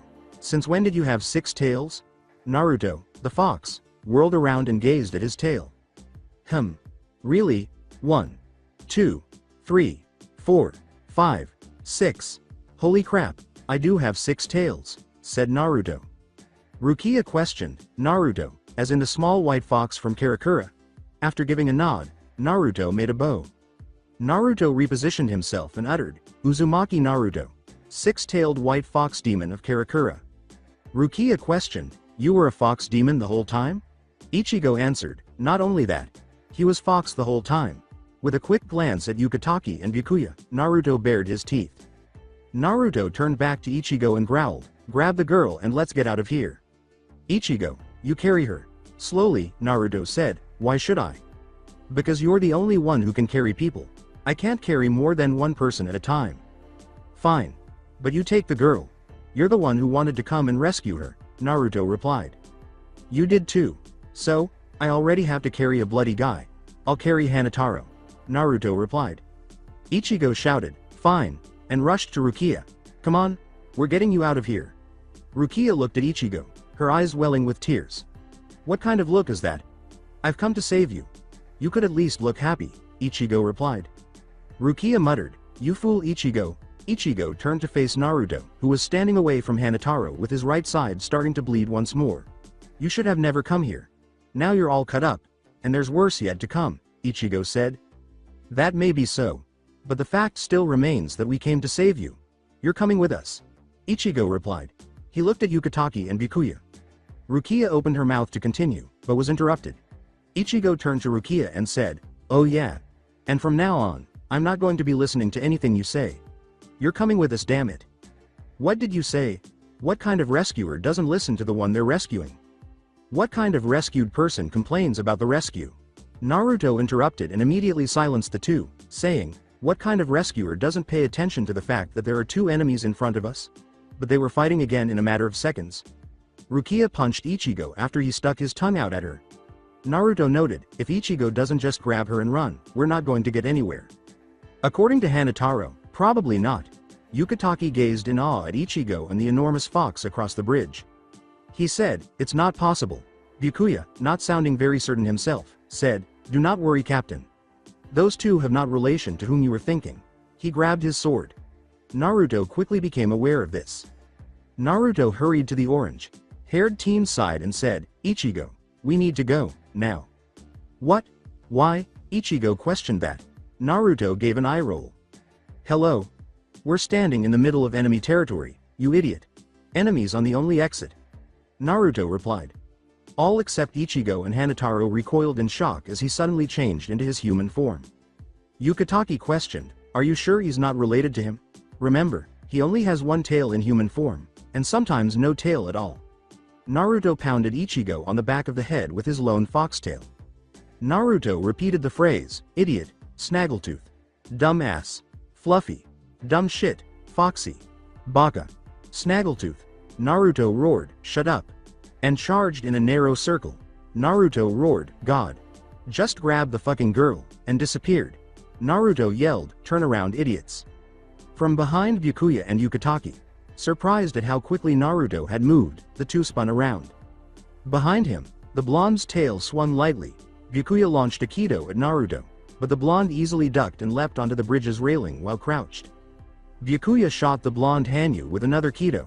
It appeared as though it struck, but then Naruto's charred body vanished in a cloud of smoke and changed into a log with a hole in the center. From between Ichigo and the two Shinigami, Naruto said, "Over here." "No, over here," exclaimed a second Naruto.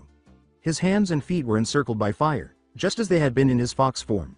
"Come on, aren't you going to attack me again? Let's fight." "I'm right here." "Over here."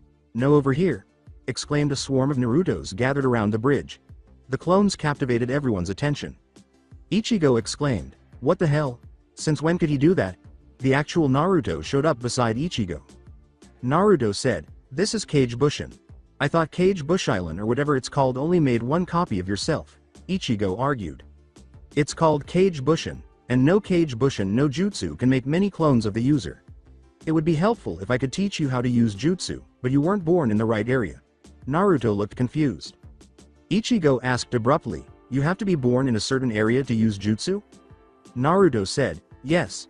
Ichigo's forehead was palmed. Shaking his head, Naruto declared, "Hey. 47. I'm winning."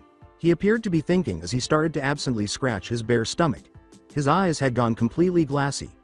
Naruto abruptly said, "Yoruichi is mad at us for leaving the cave." Ichigo sighed and said, "At least it stopped the conversation we were having." "Hey." Naruto snarled, "That's my line." "Fine. Rukia, let's go." Rukia declared, "I'm not going with you." As Naruto flew through a string of hand seals, all of the clones disappeared. The bridge was shrouded in mist as he muttered something softly. Naruto questioned, "What do you mean you're not coming with?" "You will never get away. Leave while you still can," Rukia replied. "What the hell? We came all the way here, and had to regain our Shinigami powers through very painful means. You're coming with us, damn it," Naruto exclaimed. Rukia took a step back. "You need to leave. You aren't strong enough to face Byakuya and Ukitake. Taicho. Just leave." Rukia replied with sorrow. Naruto twitched his fox ears. Naruto turned his head to face Byakuya and Ukitake and said, "Someone's coming, Ichigo." Ichigo asked, abruptly alert, "What? Who?" As Naruto put it, "I don't know." He took a deep breath. In response, Naruto said, "Yoruichi." Yuchi suddenly dashed through the fog and struck Ichigo and Naruto in the stomach, causing them to fall to the ground in shock. The fog was gone in an instant. "Oh, oh, oh, oh, oh, oh, oh, oh," coiled Naruto into a tight ball and groaned. Rukia, Yoruichi, Hanitaro, Ukitake, and Byakuya could see the seal mark on his stomach pulse red a couple of times. Pointing to Yoruichi, Naruto leapt to his feet. "What the hell? We just got off the freaking sick bed, and you punch us?" Naruto screamed. "That's because you two jumped up and flew away before you should even be moving. Yoruichi came back. You two are too injured to fight two captains." "I can take anyone," demanded Naruto. Yoruichi screamed, "Not in your condition," and grabbed Ichigo and Naruto by the napes of their necks, dragging them over the bridge's edge. Naruto roared, "What the hell?" as they hit the ground below.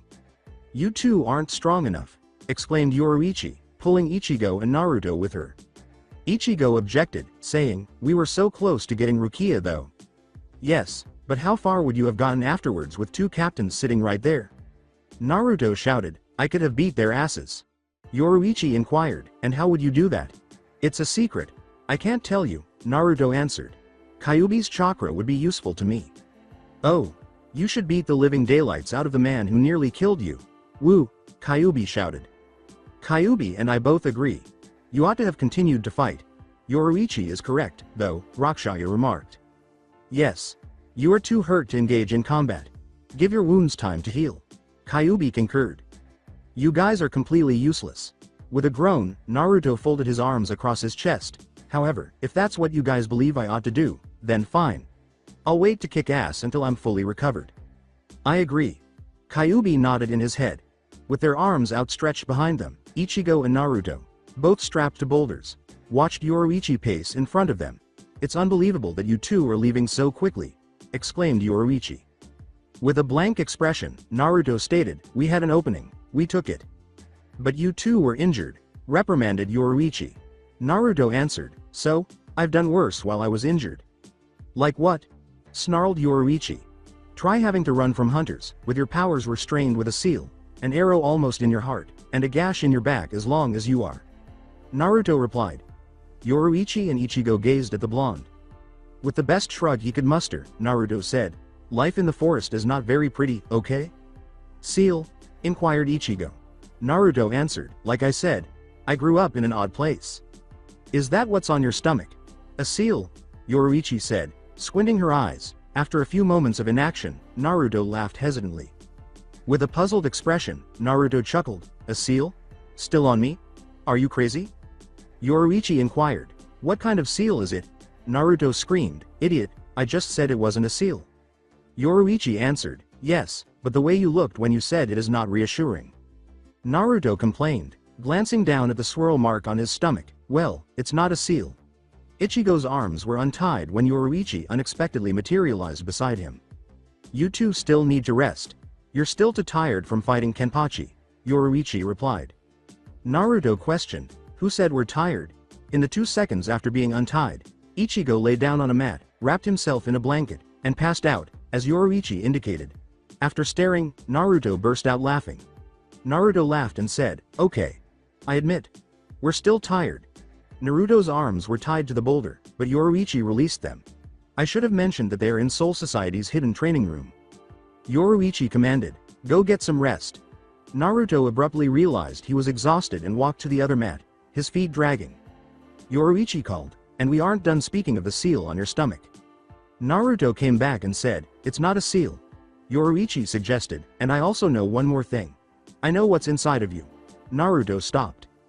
"There is no way she could be aware of Kyuubi, is there?" Naruto pondered. He questioned, "What's inside of me then?" "In the living world, Urahara said that someone injected katsu poison into your blood." With gratitude, Naruto muttered, "Oh. That." He looked over at Yoruichi. "Just, please, don't tell Ichigo. The katsu poison is deadly, and has no cure. I don't want him worrying that I'll die in the middle of a battle. That's why I've been telling him I might die here. Because the katsu poison is going to kill me. Seirei is going to be my grave." Ichigo screamed, "Wake up," and gave Naruto a forehead flick. As he sprang into a sitting position, Naruto automatically threw out his fist and punched Ichigo in the face, causing him to backflip due to the reaction. Ichigo stumbled to his knees. Ichigo hissed, "What the hell was that for?" Naruto yelled, "You surprised me," in response. "You know you're not supposed to sneak up on me." "If you would have woken up when I was asking you calmly, I wouldn't have surprised you," Ichigo screamed. "We were supposed to be resting after fighting Kenpachi. Why are you even awake right now?" "Because it's been a few hours already, really?" inquired Naruto. Yoruichi approached with a serious expression on her face and said, "Yes, it's been a few hours." With a playful smile, Naruto remarked, "Oh my. So serious." The blonde got to his feet and fastened the top of his kimono. He stretched and yawned. Naruto scratched the back of his head thoughtfully and remarked, "What now? Security has probably increased around Rukia's holding cell, so trying to go there instantly would be a bad idea. You two need to get stronger. Facing captains will be hard, and no doubt you will have to," said Yoruichi. Naruto questioned, "How do you think we can get stronger, exactly?" Yoruichi answered, "Bankai. You need to learn how to use Bankai." It was Naruto who complained, "Oh hurrah." Naruto pointed to the dummy and said, "So, we just stab this thing, and the souls of our Zanpakutus will come out?" In response, Yoruichi said, "Yeah, pretty much." Naruto said, "Cool. Can we start?" According to Yoruichi, "Go ahead." As soon as Naruto stabbed the dummy changed into Rakshaya and his sword disappeared. "Eh? Bankai training already? I thought you would be resting longer," Rakshaya replied. Naruto questioned, "And why would I be resting still?" Rakshaya smiled maniacally and said, "Because you suck." Naruto put his hands on his hips and uttered, "Oh ha ha." Ichigo approached Naruto and said, "This is the soul of your Zanpakuto?" "Yeah. Rakshaya. The most annoying sword on the face of the planet," replied Naruto. Twisting his hand in front of his chest, Rakshaya bowed. The words, "Glad to meet you," came from Rakshaya. Rakshaya recoiled in surprise as Naruto pulled one of his hairs out of his head. Naruto remarked, but they aren't glad to meet you. Rakshaya exclaimed, oh come on, give me a break. Naruto said, no, how's this Bankai training work? Rakshaya walked off in an arbitrary direction and said, oh yeah, Bankai training, come on, follow me. And would you tell me why we are walking off in a random direction? Asked Naruto. Do you want your friends to get hurt by the training? In the training, you and I are going to be fighting each other. Only after you beat me will you have your Bankai, replied Rakshaya. Naruto let out a moan. Great. The sword Naruto had just retrieved from the ground was shattered. Naruto screamed, shit, not that one, and turned his back on Rakshaya, who was swinging his own blade wildly. With his ears flat against his head, Naruto ran frantically. Naruto turned to face Rakshaya after drawing another sword from the ground. With a shout of, nope, Rakshaya swung his sword, shattering the one Naruto was holding in half. After throwing the remnants to the ground, Naruto took off. It was the same with Ichigo's training. The two would reunite every few minutes, both fleeing from their swords. As he barely avoided being sliced in two by Rakshaya's sword, Naruto laughed joyfully. The black-haired boy recoiled in surprise as Naruto turned and ran directly at him.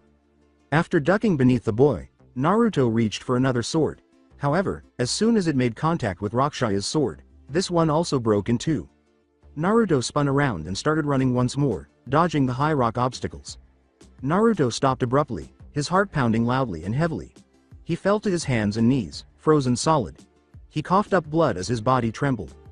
Blood spurted from his mouth at a startling rate, and his eyes grew wide. Gripping the left side of his chest over his heart, Naruto's hand shot up to his chest. In an instant, Rakshaya was by Naruto's side, his face displaying concern. For a brief moment, Naruto's eyes pulsed black, and then they did so once more. After coughing up blood once more, Naruto collapsed to the ground, unconscious. Rakshaya screamed, oh crap! Oh crap, oh crap, oh crap, oh crap! Yoruichi! Yoruichi shifted his attention from Ichigo's training. The scream startled Ichigo and Zangetsu, causing them to freeze in mid-battle. Ichigo and Zangetsu arrived shortly after Yoruichi, who had hurried to Naruto's side. Ichigo screamed, what did you do to him? In shock at how much blood Naruto coughed up. I didn't do anything, he just started coughing up blood, shouted Rakshaya. Zangetsu inquired, and why did he start coughing up blood? With a detached expression on his face, Rakshaya shut his mouth and turned his head away. This is not good. The effects of the Katsu poison are beginning to manifest. He won't be around for long. Yoruichi pondered. Well, whatever happened, we need to get him to a better location, and find out what's wrong. Yoruichi replied. After carefully picking up Naruto, Rakshaya turned to face Yoruichi. His face was written with only one thing. He is beginning to die. Yoruichi put the damp cloth over Naruto's forehead and said, Ichigo, can you go get some more water? After giving Yoruichi a nod, Ichigo hurried away, leaving him with Rakshaya, Zangetsu, and an unconscious Naruto. Zangetsu said, Katsu poison, am I right, Rakshaya? Rakshaya gave a nod. Rakshaya looked off into the distance and answered, yeah. A slow and painful death. I wish I knew how it got into his body. It had to have been a while ago, and if it was as long as I'm thinking, then someone must have injected it into one of his arms or hands, replied Yoruichi. Asked Rakshaya, how would you know that? Because if it was, then it would have to go through his body completely to get close to his heart, and it moves slowly, replied Yoruichi. Soon after, Ichigo came back carrying a second bucket of water. It's most likely getting late. There is no use continuing training. Ichigo, go get some rest, instructed. But I'm not even tired, and I want to stay up to help you with Naru. Listen to Yoruichi Ichigo. She knows what she's talking about. Zangetsu replied. After swallowing the remainder of his statement, Ichigo turned to return to the area where his mat was still spread out. He fell asleep in nearly 5 minutes. Zangetsu abruptly remarked, I've seen Katsu poison before. It was used long ago, mainly by ninjas in assassinations. It slowly kills the one it's inside of. It's a very slow and painful death. I can't even come close to imagine the pain this boy must have been feeling for the past few weeks. No antidote. No chance. He's dying, and nobody can stop it. The closest we can come to saving him is to delay the poison, but that would only bring him more pain. Rakshaya sighed. There was only one report of someone living with the poison for 5 more minutes after he was supposed to die, but then he still died. And not only that, he blew up, whispered Yoruichi. Zangetsu questioned, then there really is no chance of his survival? There is something special about this boy. Besides the fact that he's a demon. Zangetsu nodded his head and said, yes. Besides that. Rakshaya chuckled uneasily. He is special, but unless something like a miracle happens, he's going to die here in Seirei. I figure, he's only got a few more days until he doesn't have enough energy to move anymore, then another few days before he dies. Sighed Rakshaya. This sucks. Oh come on, I feel fine. Then why is blood coming out of your mouth and dripping down your chin? Naruto shouted, what? Crap, and whipped the blood from his mouth, but I really do feel fine. Yoruichi came back and said, you were coughing up blood yesterday. Naruto shouted, but the important thing is that I'm fine now. Ichigo leaned against a boulder and said, just lay back down and rest. Turning, Naruto faced Rakshaya. With a beseeching expression, Rakshaya said, sorry, Naruto. But Ichigo's right. Naruto looked over at Zangetsu. I agree with Ichigo as well. Yoruichi questioned, are you all in favor of tying Naruto to his bed? Everyone except Naruto raised their hands. Any oppose? Naruto growled, I hate you all. Ichigo screamed, okay then. Get him, and jumped at Naruto. The blonde avoided contact but fell to his knees after coughing up blood once more. He landed on his side as his right hand gripped the region above his chest. Ichigo said, oh. What's happening? I swear I didn't do it. Naruto lost consciousness abruptly once more. He was pulled back toward his bed by Yoruichi. Yoruichi sighed and covered Naruto's forehead with a damp cloth, saying, idiot. He's just going to kill himself. Ichigo inquired, what do you mean by that? Nothing. Go start your training again. We only have 3 days left. Yoruichi gave the order. But, go. Ichigo exclaimed as he fled, Zangetsu trailing behind. Rakshaya. Hissed Naruto. Rakshaya leapt out of bed. What? Exclaimed Rakshaya, startled to be awakened. Come on, Naruto muttered. Let's go train. Are you crazy? You're going to be dead soon. Why do you want to train all of a sudden? Because the least I can do is be of a little more use to Ichigo. We still have a job to do, replied Naruto. With a sigh, Rakshaya got to her feet. All right, said Rakshaya, but use his power to help you stay energized. Naruto closed his eyes and clapped his hands together in front of his chest. His body was flooded with red chakra, which quickly broke apart. Naruto's eyes opened. They had slit pupils and were blood red. Because of Kyuubi's influence, the whisker lines on his cheeks were thicker and darker. Naruto said, ready. The two ran off, locked in battle once more. It was just 2 days before Rukia was put to death. The sound of clashing metal jolted Ichigo out of bed. Zangetsu was observing something from atop a boulder, and Yoruichi was already scurrying out of her bed. With enormous swords protruding from the ground, the three hurried to the sidelines of a massive battle. Rakshaya and Naruto were engaged in combat. Using the flat of the blade in his hand, Rakshaya struck Naruto in the chest. Gah! Roared Naruto, rolling backwards. With his back to Ichigo and Yoruichi, he rolled to a halt a few feet away. Throwing the broken sword from his hand, he leapt to his feet. Ichigo, Yoruichi, and Zangetsu flinched as his eyes swung open. He had blood-red eyes. Damn it! Naruto snarled as he ran toward Rakshaya and tore a sword from the ground. The curled blade snapped as he swung it. After throwing it aside, Naruto abruptly fell to his hands and knees. He spit blood out of his mouth. But with a growl, he leapt back up and snatched up another sword. Naruto swung his sword wildly as he charged at Rakshaya once more. However, that one also broke. Naruto shouted, "Fuck," and spun around, running frantically. Rakshaya pursued him. A loud voice said, "What the hell are you doing, Naruto?" Yoruichi said. She was disregarded by Naruto. "Naruto!" exclaimed Ichigo. He flinched as Naruto looked at him with his ferocious red eyes. Naruto said, "I'm training. What does it look like?" in a slightly different tone than before. After diving, Naruto snatched a sword from the floor. He turned and looked at Rakshaya. "Are you going to train too, or am I going to have to learn Bankai on my own?" Naruto screamed. But Yoruichi shouted, "You aren't well enough to fight anyone though." With a backflip away from Rakshaya, Naruto exclaimed, "I feel fine, I know more about my own body than you do, Yoruichi." Yoruichi watched as Naruto coughed up blood while he struggled to learn Bankai, while Ichigo and Zangetsu rushed off to their own training. Renji got down on his knees and begged, "Please. I need to learn how to use my Bankai. I want to help save Rukia." Yoruichi and Ichigo gazed down at him. Ichigo inquired, "What do you think, Yoruichi?" The better question is, what do you think? Ichigo stated, I say we let him, but Naruto's say counts too. With his eyes still red and his fangs and claws still longer than usual, Naruto materialized in a whirl of leaves as if on cue. With his voice still sounding unusual, Naruto questioned, what? Renji recoiled at Naruto's red-eyed stairway as Naruto wiped the blood from his mouth and looked down at him. Ichigo inquired, how did you hear that? Naruto twitched his fox ears. Naruto said, remember that I'm a fox demon? Renji recoiled once more as he directed his glare back at her. What is he doing here? Rakshaya is still waiting, and no doubt Zangetsu is waiting for you, Ichigo.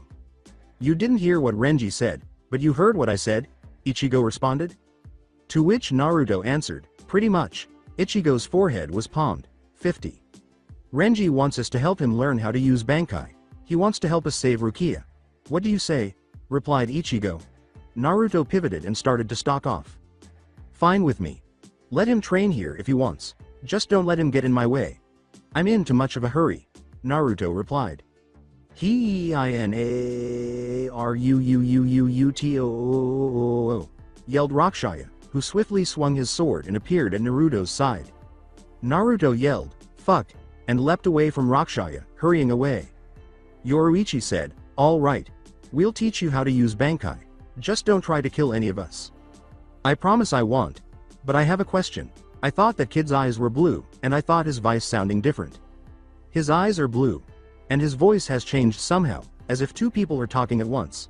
But how it happened, none of us knows, replied Yoruichi. Naruto's voice echoed, what the hell? Damn it. Kukakukukukukukukuku, roared Rakshaya. In a moment, their battle came into view. Naruto was running as though a crazy man brandishing a sword was chasing him. Hold on, he was. After turning around, Naruto kicked Rakshaya in the face with a flying axe. Shut up. You're so freaking annoying, Rakshaya shouted, look who still has a sword, and swung the big blade at Naruto's head. Naruto screamed, Gah, and ducked beneath the blade before turning and running furiously once more. With his arms thrown back behind him, Naruto screamed, run away, and took off running. Break? Naruto screamed, damn it. Stop breaking. Naruto was now rolling blood from the right corner of his mouth as the two came into view once more. He seemed unconcerned, though. Crashing after him, Rakshaya swung his sword crazily. Rakshaya shouted, get over here, Naruto. No thanks, Naruto exclaimed, giggling uncontrollably. Rakshaya reprimanded, you will never learn how to use Bankai if you don't face me. Naruto cried, that's fine with me. What? Another Naruto yelled, turn around dumb ass, from behind Rakshaya. One sword was seized by the first Naruto, and another by the second. Both of their swords broke as the two swung. Naruto spun around and started running frantically once more. Abruptly, he fell to his hands and knees once more and started coughing up blood. His eyes grew wide, and he gripped the region over his heart. His crimson eyes briefly turned black before returning to their original hue. Then he closed his eyes and fell to the floor. Naruto! Naruto! With a shout of, Naruto, Ichigo, Yoruichi, and Rakshaya rushed to join Naruto. His breathing was labored. Naruto said feebly, his voice shifting between his odd and regular tones, I'm fine. I'm just tired. Yoruichi said, come on. Let's get him back to bed. Naruto slapped her hand away as his eyes opened. Naruto complained, got to his feet, and cracked his back, saying, I said I'm fine. Naruto said, stumbling off in an undefined direction, come on Rakshaya. Naruto, I think you should. Now Rakshaya! Exclaimed Naruto. With his sword trailing behind him, Rakshaya scurried after Naruto. Yoruichi remarked, that kid is going to get himself killed. Ichigo asked aloud, I wonder what's making him gag up blood. Renji approached. Renji remarked, it appears to be the signs of Katsu poison. I've seen it only once before. There is no known cure. Ichigo concurred, saying, maybe that's what's wrong with him. In a desperate attempt to keep her word to Naruto that she would not reveal that he had Katsu poison in his body, Yoruichi pointed out, that's not it. If it was, then he wouldn't be able to move, and would be going into cardiac arrest every 10 minutes. Renji nodded his head, saying, good point. Yoruichi let out a sigh of relief in his mind. Naruto's secret remained secure, for the time being. Yoruichi declared, Rukia's execution is today. With their massive swords slung across their backs, Naruto and Ichigo faced Yoruichi. Naruto's red eyes remained With his eyes turning blue once more and his voice returning to normal, Naruto stated, "And we only have one more chance to save Rukia."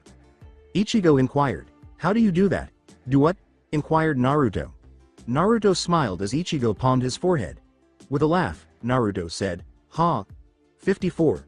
We haven't heard from Renji since he left. I fear he might have been defeated," Naruto said. "I agree. He left before he trained his Bankai for very long. He probably doesn't even have a grip on his powers yet." Yoruichi concurred. Naruto swiftly tipped his head back to its starting position, cracking his neck. He froze as his fox ears twitched. After changing into his enormous six-tailed fox form, Naruto declared, "The execution has begun. We must hurry." The sword on his back slid into a better position as he adjusted his weight. "We need to go." The words, "Just be careful," came from Yoruichi.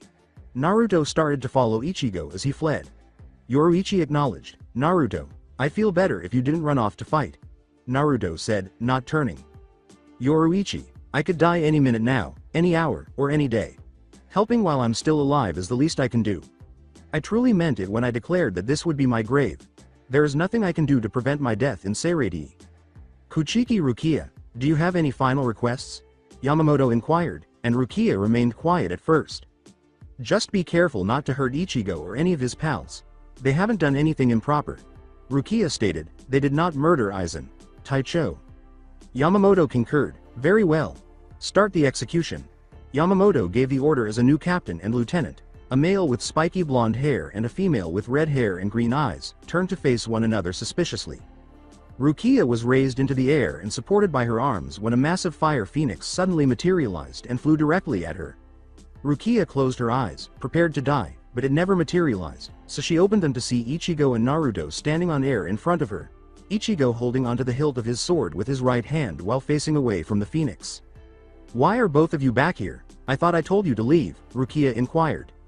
"You did," Naruto answered, "but we both have terrible listening skills." The phoenix roared and flew at the three once more. "Leave this place. It cannot be blocked twice," Rukia shouted. "May I?" Naruto inquired. Ichigo said, "Be my guest." Naruto moved in front of the three, facing the phoenix, and one of his tails caught fire. He then swung his entire tail into the head of the approaching phoenix, causing it to wheel backwards and start to disappear. "Down, birdie!" Naruto shouted as his tail grew back to its usual length. "Why didn't you tell me about that?" Ichigo inquired. "You never asked," Naruto answered. Slap. 55. Naruto laughed. Ichigo grabbed Rukia by the waist and pulled her away from danger. Naruto moved out of their way, changing into his human form as he went, causing all of the Shinigami below to gasp. "Yo, Ichigo. We must leave," Naruto shouted. "You got it, Naruto. Let's leave this place." Rukia started to turn and twist as Naruto yelled. "Give me a break. You will simply be killed," Rukia shouted, and Naruto rolled his eyes before starting to move randomly, using his fire-covered feet to keep himself aloft. With blood oozing from the right corner of his mouth once more, Naruto moaned, "Let's just get the hell out of here." Ichigo hurried after him, and as they were far from the stunned execution grounds, an unexpected incident occurred. "You're up there, come on down and battle," a familiar voice yelled, and Naruto looked down to see it was Byakuya, accompanied by a vice captain and another captain. "Gosh. We can take them," Naruto said, and dropped to the ground below. Ichigo soon followed, and handed Rukia off to Renji, who carried her away. Naruto and Ichigo drew their swords. "Who you taking?" Naruto inquired. "I'm not sure. Who are you taking?" Ichigo responded. "I asked you first." "Yeah, but I'm asking you who you want to fight." "I'm not interested. Tell me who you want to fight, please." "Just tell me who you want to fight. Why the hell can't you pick first?" "Because I'd rather not," Naruto yelled. Ichigo palmed his forehead. "Huh?" Naruto laughed and said, "I'll take the vice captain and the blonde captain. Byakuya is yours." Naruto remarked, "You have a score to settle with him." Ichigo said, "Fine."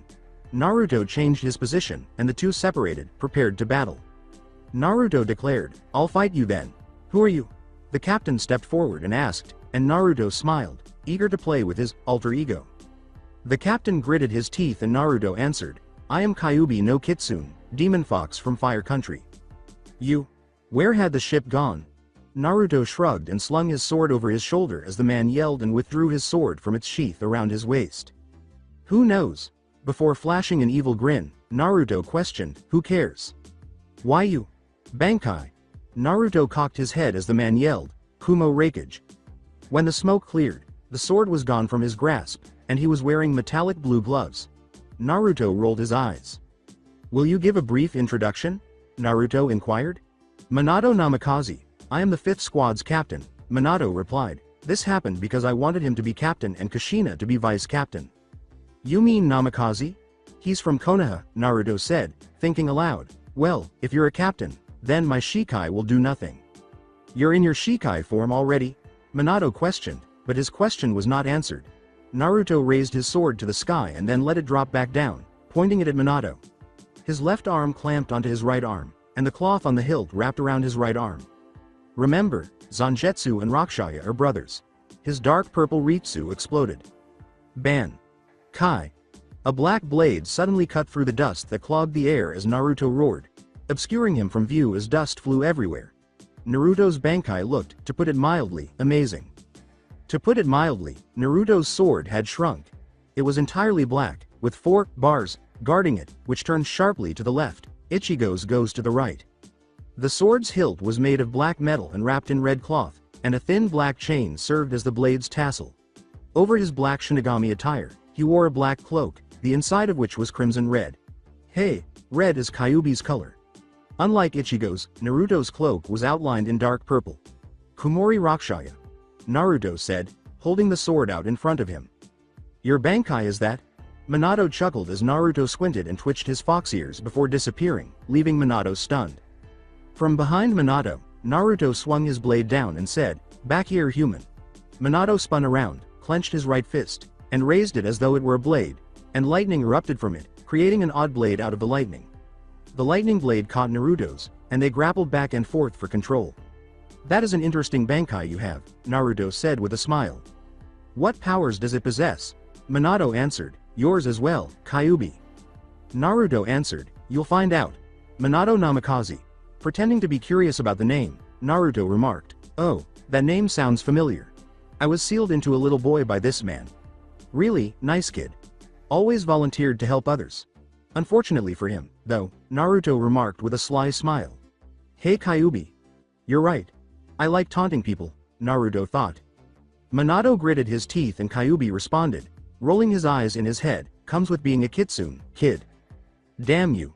He shouted, and Naruto raised an eyebrow as he withdrew his blade from the lightning blade, which burst into a shower of zillions of sparks that swirled around Minato. Well, what is this? A few of the big sparks flew at Naruto, and one of them sliced into his right cheek, causing a thin line of blood to run down it. What? Naruto asked. My Bankai causes lightning to form a sword-like form out of my fists. The sword starts to shatter when it is struck by another sword. It bursts in a shower of excessively large sparks when the other person's sword releases my lighting, and these sparks are small blades that resemble balls of light rather than tiny flames that quickly extinguish. Sparks fly out of my lightning blades the more you touch them.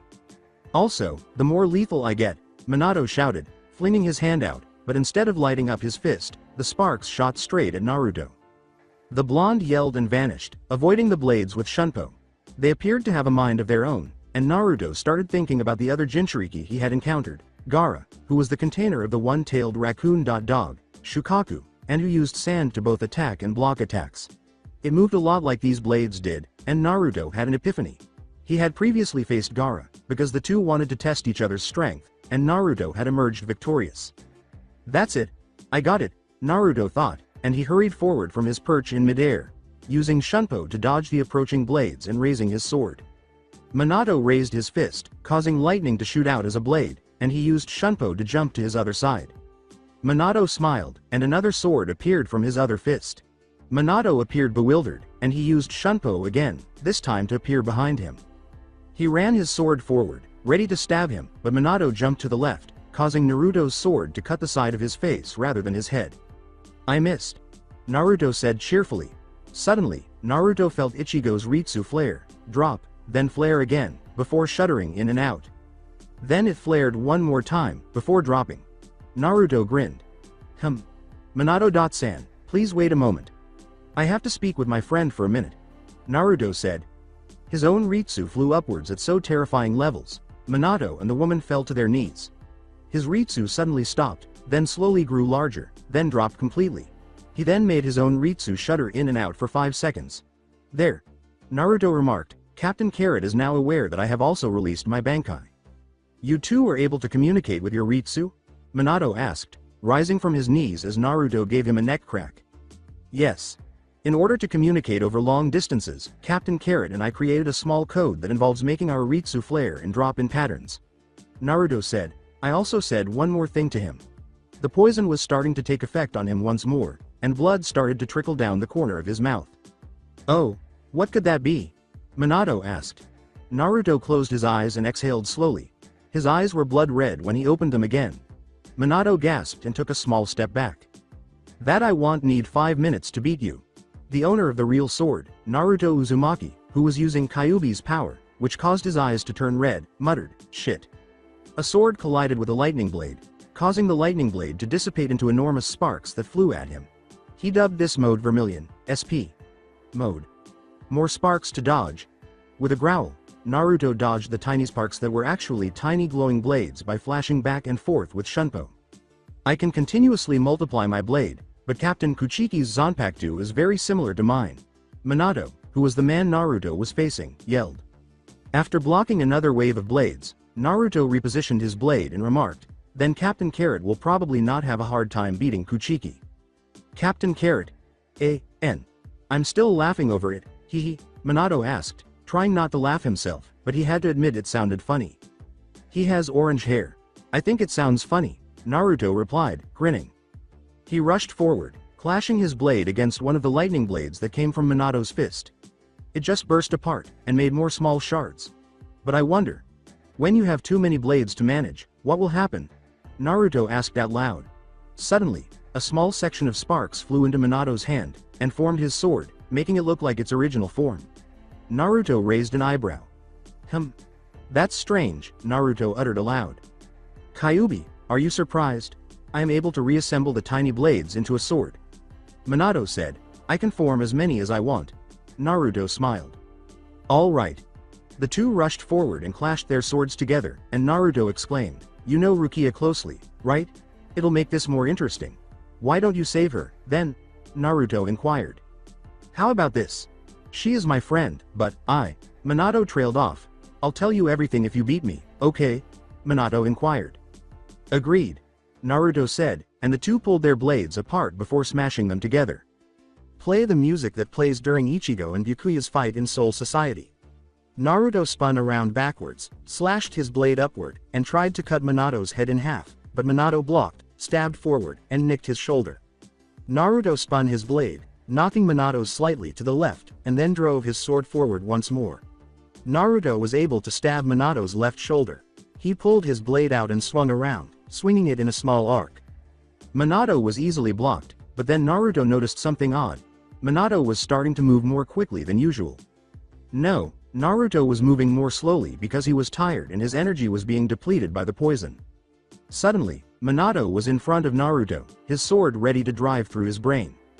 Naruto started to sidestep, but then felt a sharp pain in his right foot, as Minato had redirected the sword and driven it into his foot. This is how your power differs from mine. You have no idea how much more power I possess. You wouldn't succeed even if you combined your Namikaze power with your Kyuubi power and Hollow power. You'd never succeed. Minato raised his sword above his head and said, you'll die here. Naruto's vision started to blur, but he wasn't sure if that was due to the poison or the blood he was losing from the fight. Move, I have to move. Naruto thought as he struggled to move, but he was unable to do so. Damn it. Why am I here? Why have I come all this way, just to help? It's all for nothing if we don't win. I wanna win. I need to win. Naruto's hand shot up, catching the sword in his left hand. The sharp edge of the blade didn't even pierce his skin. Minato gasped. Naruto's head was lowered, shadows covered his eyes, and tiny shards of white were flowing slowly out of the sky, gathering on the left side of Naruto's face. A little higher pitched than his first and second voices, Naruto said to no one in particular, it's a big problem for me if you get yourself killed. That isn't feasible. What or who are you? Naruto kept his head down, Minato inquired. Are you curious about who I am? Naruto, laughed. My name, he lifted his head, revealing the left side of his face above his mouth was covered by a white and red mask. His left eye was covered by a yellow lens. His right eye was black where it was supposed to be white, and yellow where it was supposed to be blue. Is Oturan. The newly named Oturan said. Oturan lashed out with his sword, and slashed a huge gash across Minato's chest, making said Shinigami fly backwards. Oturan laughed the whole while. Naruto, what a complete amateur you are. Were you unable to tell? Oturan questioned aloud. Well, with his eyes still wide open, Minato asked himself. The spiritual pressure from your own Bankai has been crushing you. The strain is making every bone in your body creak. And you're getting weaker because of the Katsu poison. You really are a hopeless case, Oturan said, laughing and lunging forward once more. The sword he had taken from his foot exploded into sparks and vanished as Oturan tightened his hold on it. So I'll show ya how I use this Bankai. The Ryutsu was entirely black, outlined in red, and even thinner in dark purple. The black Ryutsu is Oturan's, the red is Kyuubi's, and the purple is Naruto's. Oturan said, and swung his sword, sending a black wave of Ryutsu flying from the blade. A Getsuga in black, however, Minato muttered, I believe that attack was exclusive to Zanpakuto Zangetsu. You fool, Zangetsu and Rakshaya are brothers. After a few minutes of Oturan ranting on Minato, the two were once more 20 feet apart. Oturan fired another Getsuga Tensho at Minato, still laughing uncontrollably. That white mask, that twisted spiritual pressure. Are you a phony? Minato inquired. The mask concealed Oturan's chin and the left side of his face, with a few spikes creeping up toward the back of his head. Is it important? I don't need to tell you anything because you'll do this as soon as I'm through with you. Go away. Naruto regained control of his left arm, which gripped the mask and started to pull. Oturan's eyes widened, and the yellow lens over his left eye shrank. Let go! As he struggled back and forth with it appeared to be himself, Oturan screamed. You're not necessary for me. Don't meddle, the voice of Naruto's disembodied form yelled. The person interfering is you. Do you not understand? I was going to murder him, Oturan shouted. I need your assistance, Kyuubi, Naruto snarled. If you throw me out right now, you'll die, Oturan shouted. Naruto yelled, I don't care. Give me back control of my body. He pulled the mask off his face again, causing blood to roll down his hairline and down the left side of his face. Phew. I apologize for that. Naruto pointed the tip of his blade at Minato and remarked, that was an unwanted interruption. He's not using Kyuubi's power anymore. And interruption? He calls it that, Minato thought. All right. I'm not going to ask you what that thing was. All right. Because explaining it will take about 3 hours, Naruto remarked. Dot and I doubt we have the stamina to go much farther, when Minato said, we'll finish this in one blow. Lightning burst from the gloves he was wearing, and the sparks collected around him, creating a kind of column that swirled around him. Whoa. I'm sorry to say that Rakshaya doesn't have anything amazing like that, Naruto said, staring at the swirling mass of small blades. But I know someone who does. He attached Rakshaya to his back, clapped his hands together in an open, palmed praying position in front of his face, and crouched a little. Minato gasped at the sheer pressure in the air, but it wasn't the Ritsu this boy was giving off. Rather, it was pure anger, malice, and killing intent. This pressure felt like the nine-tailed fox's power, as he settled into an animalistic stance. The fiery chakra bent and turned, turning into a column of swirling power around Naruto, and a fox's head formed out of the power above Naruto. It was Kyuubi's head, smiling evilly. Kyuubi, Minato muttered, and then Naruto vanished, then he reappeared in front of Minato with his arm drawn back. The fire-appearing chakra had transformed into a bubbling power that gave him a long tail and long ears. His fangs grew longer, and his hair became more spiky. Naruto gritted his teeth, and with a sudden burst of power, he brought his two tails around, wrapped them around Minato's waist, and tore him away from him. The blonde landed on all fours, swung Minato around, and smashed him into the ground head first. His tail slowly unwrapped from around Minato's waist, and retreated to Naruto's body, melting back into one. Minato! The woman shouted, sprinting to her captain's side. Naruto scowled at her, sensing Kyuubi's need to fight, but he knew he had to go to Ichigo after he had won his fight. Naruto stood up a little, though he was still on his hands and knees. Acquaint yourself with this woman. The Kyuubi no Kitsune is not me. I told a lie. With his tail whipping behind him, Naruto declared, the vessel is still alive. The woman started to say, what do you, but then stopped, you mean? I am the monster fox's vessel. I am Uzumaki Naruto, Karakura's substitute Shinigami and the Fox Demon of Konoha Forest. Get your little captain to Squad 4, Naruto yelled. He turned and vanished, turning into a red blur as he raced across the ground. Naruto arrived just in time to witness the man, Eizen, who was supposed to be dead, rip something out of Rukia's body. I cushioned the blow to the ground with Kyuubi's chakra and my Ritsu, reducing the damage I would have put on him, Naruto said. Oh. The Hogyoku. I knew she had it. Aizen marveled at the small object, and a battered and bloody Ichigo tried to attack him, but he ran out of energy and was easily defeated. Aizen raised his sword and killed Ichigo and Rukia with a single blow. His tail immediately split in two again, and he could still see Aizen, Ichigo, Rukia, and all the others present, but it was becoming more difficult to tell who was an enemy and who was a friend. Naruto let out an animalistic roar, immediately attracting the attention of all the captains present, as well as Ichigo's comrades. He sped forward, his hands and feet, and lashed out at Aizen, his hands moving faster than he thought possible, even appearing to move faster than Soifan. RRRRRRRRRA. Naruto roared in fury, slashing at Aizen. The only reason the treacherous Shinigami could keep out of his grasp was sheer instinct. All of the Shinigami and Ichigo's group was so surprised at Naruto's sudden appearance, and what he looked like now, they just sat there with a dumb look on their face. Damn you! Naruto roared, his right chakra arm extending. His chakra hand wrapped around the surprised and amazed Aizen, and pulled him backwards. Naruto flung Aizen over his head, and smashed him into the ground, before pulling him back up, and smashing him into the ground again. Naruto's chakra hand and arm retreated from Aizen, leaving the Shinigami to struggle to stand up. If you ever touch my friends again, I'll kill you. Aizen gazed at Naruto with wide eyes as he roared. You possess an intriguing power. Where is it from? Aizen inquired. Stop talking. Naruto snarled. However, I'm curious if the Katsu poison can still kill you. Aizen reprimanded, there is no cure, after all, and it's almost reached your heart. Uryu, who was aware of what Katsu poison was, and the Shinigami both gasped. I told you to shut up. The earth trembled and trembled as Naruto screamed and slammed his arms and most of his forearms into the ground. Two enormous arms of chakra erupted from the ground on either side of Aizen, and both of them slammed into the ground, with Aizen struggling to avoid them.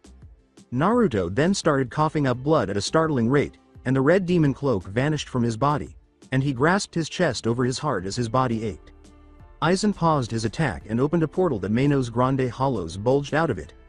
Aizen climbed onto one of the Manos Grande's hands, which slowly started to rise towards the portal that undoubtedly led to Hueco Mundo. How unfortunate. Even if they are human, you still can't protect the people you care about. This reminds me a lot of Saya's death. Saya, poor you. Naruto stopped coughing up blood and looked up at Aizen with a look of shock, sadness, and horror on his face. The look on her little face when she died, Aizen said for everyone to hear. You. Silently, Naruto uttered, you killed her, you bastard. My mother was murdered by you. Outside the room in Squad 4's medical wing that Naruto occupied, Ichigo, Rukia, Orihime, Shad, Uryu, and Yoruichi said. Ichigo growled, I can't believe you didn't tell me. The response from Yoruichi was, he told me not to. If I'd known, I wouldn't have allowed him to fight. Ichigo screamed and struck his own forehead. He made me make a promise for precisely that reason. He didn't want you to treat him like a leper or worry about him. He wished to assist you in combat. He told me he didn't care if he died, Yoruichi retorted. He claimed that he didn't care that he knew he would die here. Yoruichi remarked, he didn't care because he wanted to help you save Rukia. And the poison was accelerated by his movement and fighting style? Ichigo inquired, and Yoruichi gave a nod. Then I'm to blame, Ichigo shouted. Ichigo, it's not your fault. Rukia remarked, he was careless. Rukia is correct. You're not to blame, Orihime continued. Yes, it is, Ichigo shouted. I should have realized when he began to cough up blood. The door to Naruto's room suddenly flew open, and a Shinigami from the 4th squad crashed through a wall as Ichigo groaned. Get a backup. Another Shinigami yelled, and then he flew through the hole in the wall that the other Shinigami had made. Ichigo and his friends were so shocked by the sudden outburst that they just sat there until the cause of the blur was led back down the hall with its hands tied behind its back with rope made from maiden hair and glowing blue with Ritsu to make sure the ropes weren't broken. It was Naruto, with his eyes narrowed and his head lowered between his shoulders, his kimono top taken off, and he was wearing a plain black tank top. He was complaining to himself that it was unfair that he couldn't just freaking leave. Naruto. As Ichigo's group yelled and leapt from their seats, Naruto raised his head and looked up, his fox ears perking up and down. Oh. Hello. The invasion appears to be over. Well, tell these Shinigami to let me go, please, Naruto inquired. However, you're ill, Ichigo objected. Oh, hurry up, Naruto wiped the blood from his mouth with his shoulder and moaned, I feel. Cough cough. Splat. Okay, so maybe I'm not okay, but I still feel fine. Alright. You just had a bloody cough. You're going to die, Uryu shouted. And? The ground simply stared at Naruto in wonder as he asked. You're dying, and you don't care? Rukia inquired. Naruto shrugged and threw the rope to the ground. The Shinigami who had bound Naruto's hands appeared incredulous that Naruto had managed to escape the ropes. Not at all. Our wager remains valid as long as Ichigo remains alive, Naruto retorted. How will you fulfill the wager, though, if you pass away in soul form? You cannot return once you have passed away in soul form. Yoruichi noted, you cannot enter the world of the living. Naruto crossed his arms and complained, shut up. You fool, go back to your room, shouted a voice. Naruto turned, and saw the man that he had fought, Minato, with the woman behind him. He stared at Naruto, who stared back before. It is you. After shouting, Minato rushed forward and pulled Naruto and the woman into Naruto's room. After a few minutes of silence, Minato burst through the wall, the hallway, the other wall, and the door. Dumb-ass bastard, that's for what you did to me, the voice of Naruto echoed. Will you also strike me through the wall? The woman inquired. No, nothing you did was utterly foolish. Minato climbed back through the wall's opening and returned to Naruto's room after he yelled. What do you mean, utterly foolish? After killing it, Minato only perished in the Kyuubi attack, Kushina insisted. You're correct. You passed away during childbirth, correct? After Kushina nodded and Naruto raised the shirt's bottom to reveal the seal mark, Kushina turned slowly to face her husband with a menacing expression on her face. What did you do to our son, Minato? Slowly, Kushina asked, and Naruto smiled, pleased that his father was in trouble. Demons cannot be killed. In response, Naruto crossed his arms over his chest and said, so dad sealed the furball into my freaking stomach. Naruto watched as his mother beat his father to a bloody pulp in the corner before approaching him and giving him a hug. It's unbelievable. I pass away before seeing my son, and now, 15 years later, I see him and discover that he is dying from Katsu poison and has the Kyuubi sealed inside of him. Oh. Not to mention that, as a Hanyu, I had to grow up around foxes, Naruto added. How on earth did that occur? Minato inquired, and Naruto shrugged. Naruto said, ask the stupid fox. Hey, Kyuubi warned, I think that's pretty mean. Kyuubi sent Naruto a mental image of a small fox running away in tears, to which Naruto replied, nobody cares what you think, Kyuubi. Naruto laughed, shook his head, and closed his eyes. What's so amusing? Minato inquired, and Naruto shook his head, oblivious to the blood that was once again trickling down his chin. Nothing at all. He's passing away. Oh my god, this is so embarrassing. Retsu and Eizen hurried into the room as Minato shouted and ran in circles in Naruto's room, where Naruto was lying in bed with his heart monitor bleeping rapidly. Kushina. Fuku Taicho and Minato. Taicho. We must ask you to get out. Knowing that arguing with the Squad 4 captain was not a good idea, Minato and Kushina hurried away. Ichigo and his friends returned from getting something to eat and proceeded down the hall towards Naruto's room. We'll do everything we can to keep Naruto alive, Retsu said. Hi. I take it that you are the captain and vice captain? Ichigo inquired. Kushina. Fuku Taicho and Minato. Taicho, Eizen's team was taken over by Minato.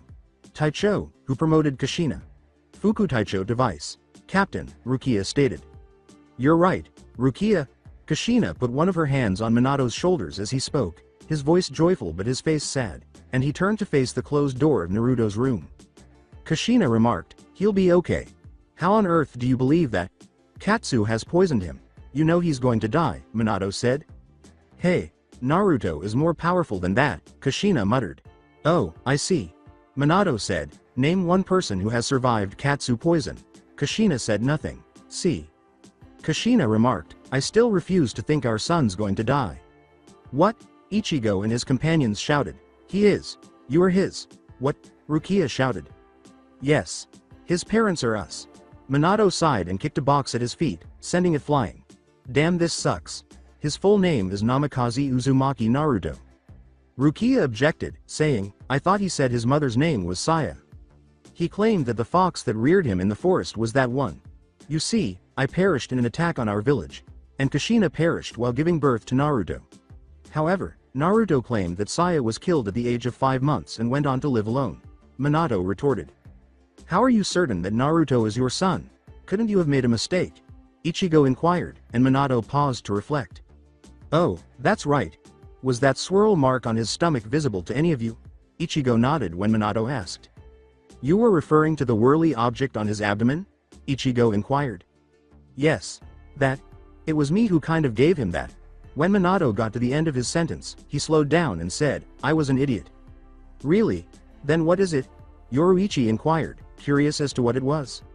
Minato began enthusiastically, but his face and voice tone changed as he said, I can't tell you that. Why not? Ichigo inquired. Because if I did, that jerk would punch me through another wall. Minato screamed, and Kushina struck him in the head, causing him to fall face first to the ground due to the force of the blow. How come you're calling Naruto-kun a creep? Kushina shouted. Because the jerk is capable of punching me through 2 walls. Kushina stomped Minato's skull as Minato screamed from the ground. Stop referring to our son as a criminal, or I'll make sure he punches you through a wall, shouted Kushina. Kushina shouted, and then Retsu and Eizen abruptly left Naruto's room with a relieved expression on their faces. Kushina, Fuku Taicho, Minato, Taicho, and Naruto are all right. If you want, you can all enter and see him. Retsu told Minato. He woke up saying he was hungry. Minato leapt to his feet and threw his fist in the air.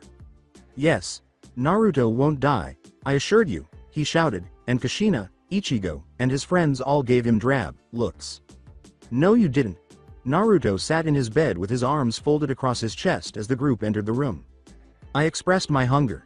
I just requested some ramen, however. No, I'm not allowed to eat it this time, they say, Naruto complained, and Kushina threw herself into Naruto's embrace, giving her son a fierce hug. I'm very glad you're still here, Kushina shouted joyfully. Leave me alone, Naruto yelled, pushing his mother of him. God, you seem like an absolute leech. Naruto crossed his arms once more and hissed. Naruto rolled his eyes at Minato's accusation that, you were the one who almost died. What's your point, then? Everybody dies eventually, don't we? Naruto inquired. Yes, but not before you're prepared, Minato shouted, and Naruto gave him a blank look. Minato turned away from his son, waterfall tears streaming down his cheeks as Naruto deadpanned, you're one to talk dad. Kushina turned away as Minato pleaded, back me up, darling. Me is not loved by anyone. Naruto and Kushina started laughing, then the rest of the room joined in as Minato cried out, falling to his knees and sobbing to the sky. Sadly, Yoruichi said, he's dead. The answer is no, no, no, no, Kushina sobbed. Slow down. Yoruichi exclaimed, you can get, sniffle, through this. Kushina stated, I don't think I can. Huh, mate, check. With a shout, Naruto kicked Minato's king off the board. What? I prevailed. A sucker, Naruto chuckled. Did you believe Naruto was no longer alive? Well, Yoruichi said, I honestly thought Naruto would be dead meat. Naruto turned to face Yoruichi. I've defeated you all, Naruto deadpanned. Gee thanks. Whoa. I wish I could just get out of here, and get some food, Naruto shouted.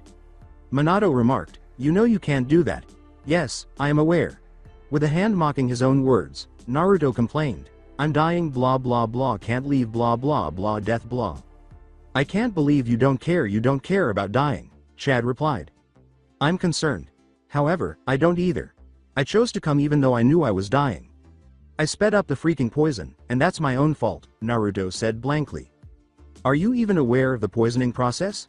Minato inquired, and Naruto shrugged. I'm not sure. From the fox hunt, perhaps? In his mind, Naruto complained, I really don't know. I do care, but I did this to myself. I could have lived a little longer if I didn't help, but I'm just way too kind. Kyuubi stated, true dat. Naruto questioned, what the devil did you just say? Kyuubi said, I need to stay hippio. He sent Naruto a picture of a huge 9-tailed fox wearing bling, loose fitting pants, a loose fitting shirt, dark sunglasses, and a sideways tipped hat. Naruto almost died there, and not from the poison. Hey, no one has said, hip, in years, Naruto exclaimed. Really? With a mental roll of his eyes, Naruto remarked, "You're really late with this crap, Kyuubi." He then punched his bed, saying, "I'm hungry, damn it. Moreover, they refused to feed me." He let out a loud cry. "Bored, we know. Hungry, that's 5 times. However, I am." Ichigo palmed his forehead in response to Naruto's shout. "What's that?" "Yes, exactly." 78, 4 days after being compelled to remain in the medical room, Naruto screamed, crossed his arms over his chest, and laughed to himself. After a few minutes of silence, the question that never goes away was asked for the 5th time in 10 minutes and the 81st time in 4 days. "So, just who was this Saya person?" Ichigo inquired. Rewind. "Seek out the demon brat. Is that it?" "No, you moron. What a log." "What? We have to complete the task that the 4th began. The demon is still alive even though he recently lost his life. A small baby. Fox cowered in the bushes, wondering why the humans were chasing him and what they wanted anyway, when the bush suddenly parted and a villager brandishing a pitchfork emerged. The baby fox squeaked, turned, and attempted to flee, but the human caught him by the tail and lifted him. "Well, the demon looked red to me, not purple and white?" The villager yelled, grasped the fox baby by the throat, and squeezed, trying to squeeze the life out of him, and it was working. Then, out of nowhere, orange, black, and red blurs rushed at the villagers, jumping up at their heads and leaving long cuts on their throats. The 6 blurs that had appeared stopped when all of the villagers in that clearing were either dead or unconscious. It turned out that they were foxes. The alpha male, a black male fox, approached the whimpering little bundle of fluff that was the baby fox, and he turned. Saya, a smaller red fox, moved forward as the male said, "Come here." "Kumorisun, what is it?" the alpha female known as Saya asked. Kumorisun motioned down to the frightened fox kit. Saya gasped, "It's a white fox." "All right. He is a kitsune. What should we do with it, in your opinion?" "He was going to be killed by the humans," Kumorisun said. "His mother is where, or his dad?" Saya inquired. Saya leaned down and clamped her teeth around the scruff of the little fox's neck, lifting him off the ground. Kumorisun responded, "If I had to guess, I'd say his mother and father died, or abandoned him, or just lost him. He will remain with us. Show him how to live here. Instruct him to live apart from people. I'll be his mom," Saya answered. End of flashback. With a warm smile, Naruto said to himself, "Somebody special." Everyone knew that the day had arrived because they had been informed. What day was it? The day that Naruto would die. Despite this, the Shinigami of the 4th squad fought to save him, trying to determine the precise location of the poison and how long they had left to try to save him. They discovered that it was in his heart, and that he had less than 5 minutes left before he would stop breathing and die. The poison was designed to blow up the heart, killing the victim instantly, and Naruto was already displaying signs of his heart being torn apart. Ichigo and his friends waited outside, while Minato paced and Kushina sobbed quietly. "Our son is dying. My God," every few minutes, Kushina would murmur to herself, and Minato would punch the wall out of the blue. "Aarg. I wish Konoha was still our home. If the doctors saved him, I would punch them out and then punch them out again," Minato shouted. "I wish they could, but why? You know. Sniffle. That not even the medical ninjas. Sniffle. Could stop Katsu poison." Kushina exclaimed. She let out a cry. "Ninjas actually existed?" Uryu inquired. "They still exist." The door to Naruto's room opened, and Retsu and Izan left, with Kushina, Minato, and Ichigo in front of them. "But not even our best medical ninja, Tsunade, couldn't find a cure for Katsu poison." Minato kicked the ground and said, "This sucks." "How is he doing?" They all asked at once, and Retsu chose to respond after Izan and she both looked up with sad expressions on their faces. "I apologize to Ichigo, Kushina, Fuku Taicho, and Minato." "Taicho. However, Naruto was dead. He is no longer alive. I apologize." In Seirei, a large number of people attended Naruto's funeral, including Ichigo, Rukia, Chad, Orihime, Uryu, Yoruichi, Minato, Kushina, Captain Toshiro, Vice, Captain Rangaku, Vika, Captain Kira, Vice, Captain Momo, Captain, Commander Yamamoto, Captain Kenpachi, Vice, Captain Yachiru, Captain Byakuya, Vice, Captain Renji, and a few others. It would take too long to list them all. While they were mostly grieving his passing, some other thing was going on in Naruto's mind as strangers talked about him and aspects of his life that they knew. "Somewhere, over the Rainbow Way, Mumu High. Why on earth are you doing this?" "I'm not sure," Naruto said, I'm bored again. He was standing in the field where Rakshaya lived, and Kyuubi was standing next to him in his inhuman form. Of course you're bored. Rakshaya replied. You'll be bored until you finally leave. Yes, regarding that. When will I depart? I'd like to experience what hell is like. Kyuubi questioned, who said you're going to hell? I'll count the ways for you. I've killed people, I'm a demon, and I still have the number. Ichi demon in my stomach. Do you want more? Naruto inquired. Kyuubi complained, no thanks. Naruto nodded, pleased that he had won the argument, and surveyed the field. What comes next? Naruto inquired. You're being kept alive by me. Why? Because I want to. Kyuubi snarled, and Naruto retreated while he laughed uneasily. Chaos broke out outside Naruto's body, and it seemed that some very powerful souls had unlocked some strange power and wanted to take over Soul Society. What stood in their way? Shinigami. The group, which consisted of over 40 souls, some of whom were weaker than others, decided to attack just as Naruto's funeral was about to begin. They called themselves Kureitsu, and their leader was Mizuki. Not the Naruto one. As a result, Shinigami without their Zanpakuto were running around screaming and attempting to avoid the battles that were going on at the moment, while Ichigo was engaged in combat with one of the more powerful Kureitsu. Chad arrived first and used his fist to smash the levitated earth just as a big block of earth was about to crash into Ichigo's head. Thanks, Chad. What exactly could the Kureitsu do? They could control the elements, but they were only fire, earth, water, and air, Ichigo called, striking the startled Kureitsu on the head with the hilt of his sword. A burst of air slammed Ichigo back, and he got to his feet, saying, damn it, I wish Naruto were present, he might be able to assist, he snarled. Well, he isn't, and we must address this. If you already know what's going to happen, good. If you don't, wow, Yoruichi called from her own battle. Shinigami were falling unconscious or dead left and right. Hardly any Kureitsu were falling at all. Kenpachi ran through the battlefield, laughing maniacally as he attacked any Kureitsu he said. Which was a lot, at the rate he was moving. However, even the feared Kenpachi couldn't defeat the stronger Kureitsu. They were that strong. If the Shinigami didn't get help quickly, they might win. Renji and Ichigo engaged in back.to. Back combat. Now what? We're losing. Ichigo shouted above the sound of combat. I understand. Give it some thought. Renji replied, just as loud. Seconds passed. I got it, to the right, 5 feet. That structure. It will bury that group of Kureitsu if you hit it. Renji shouted. However, Naruto will also be laid to rest. Ichigo shouted as he used his sword to block a flaming ball. Anyway, he was going to be buried. Make that fucking building fall down. Without further prodding, Ichigo unleashed a wave of blue Ritsu and struck the building squarely, causing it to collapse and crush roughly 24 Kureitsu beneath it, as well as Naruto's coffin, Renji shouted. Excellent. Naruto is now devastated. Ichigo snarled, ducked beneath a gust of wind, and leapt over a water wave. Oh, my son was devastated. Oh no, Ichigo, exclaimed Minato. I appreciate you burying him. Ichigo said slowly, you're welcome. Minato fled, sobbing anime tears.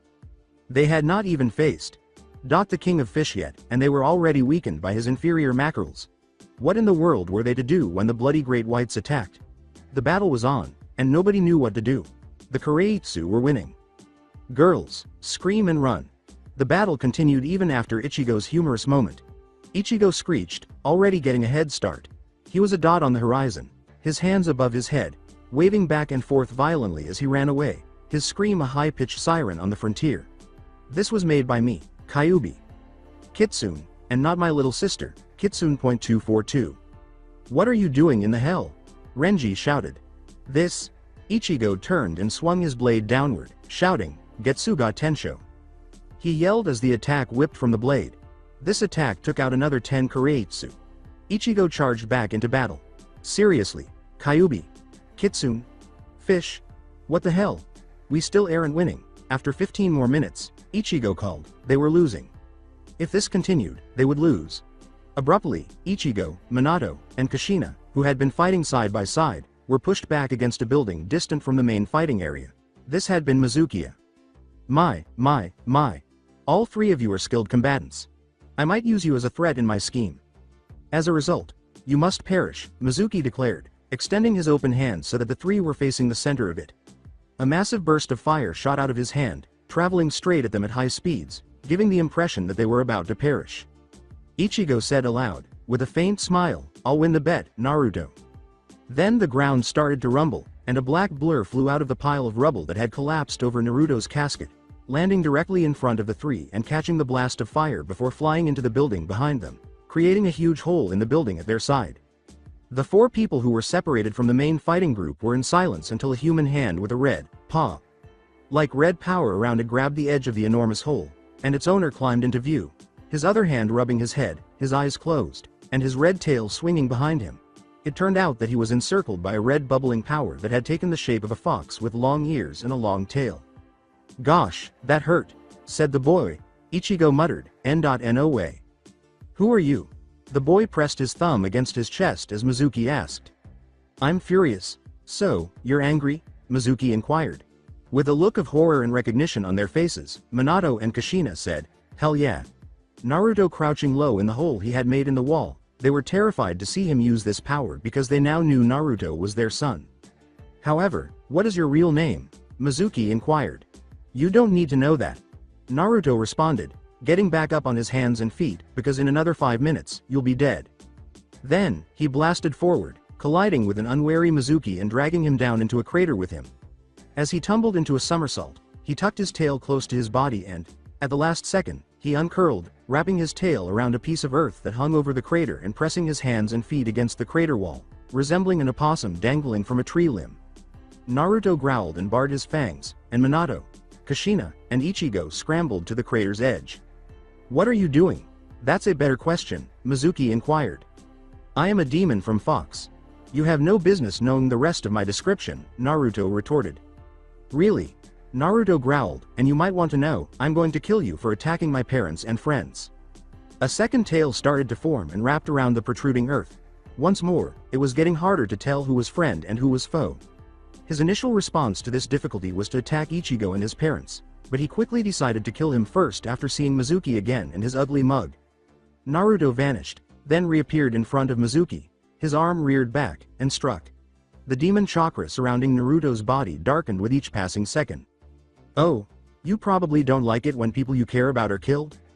Mizuki grinned as Naruto snarled, correct. Aizen will give me a lot of money to learn more about your power. Mizuki raised his arm and said, I wonder what would happen if I did this. Suddenly, ice spikes emerged from the ground, piercing Minato and Kushina, and Naruto retreated. You murdered my parents. You bastard, you killed my parents. Give me more power, Kyuubi, Naruto screamed as a third tail started to form. Hey, if you just crawled out of the grave and saw your parents killed, you would be angry and sad too. Naruto and Mizuki changed into blurs of color, clashing before changing into blurs once more and attacking each other. A weaker Kureitsu suddenly attacked Naruto, who spun around, slashed out with his front, paws, hands, and tore the man in two. Ichigo, Mizuki, and now Rukia and Uryu watched in horror. Naruto opened his mouth and roared angrily. Who is this individual? Rukia inquired. Uryu answered, I'm starting to wonder that myself. Is this a Hanyu's demon half's actual power? Ichigo pondered. Naruto effortlessly lifted a big boulder by encircling it with his three tails. Rahhhg.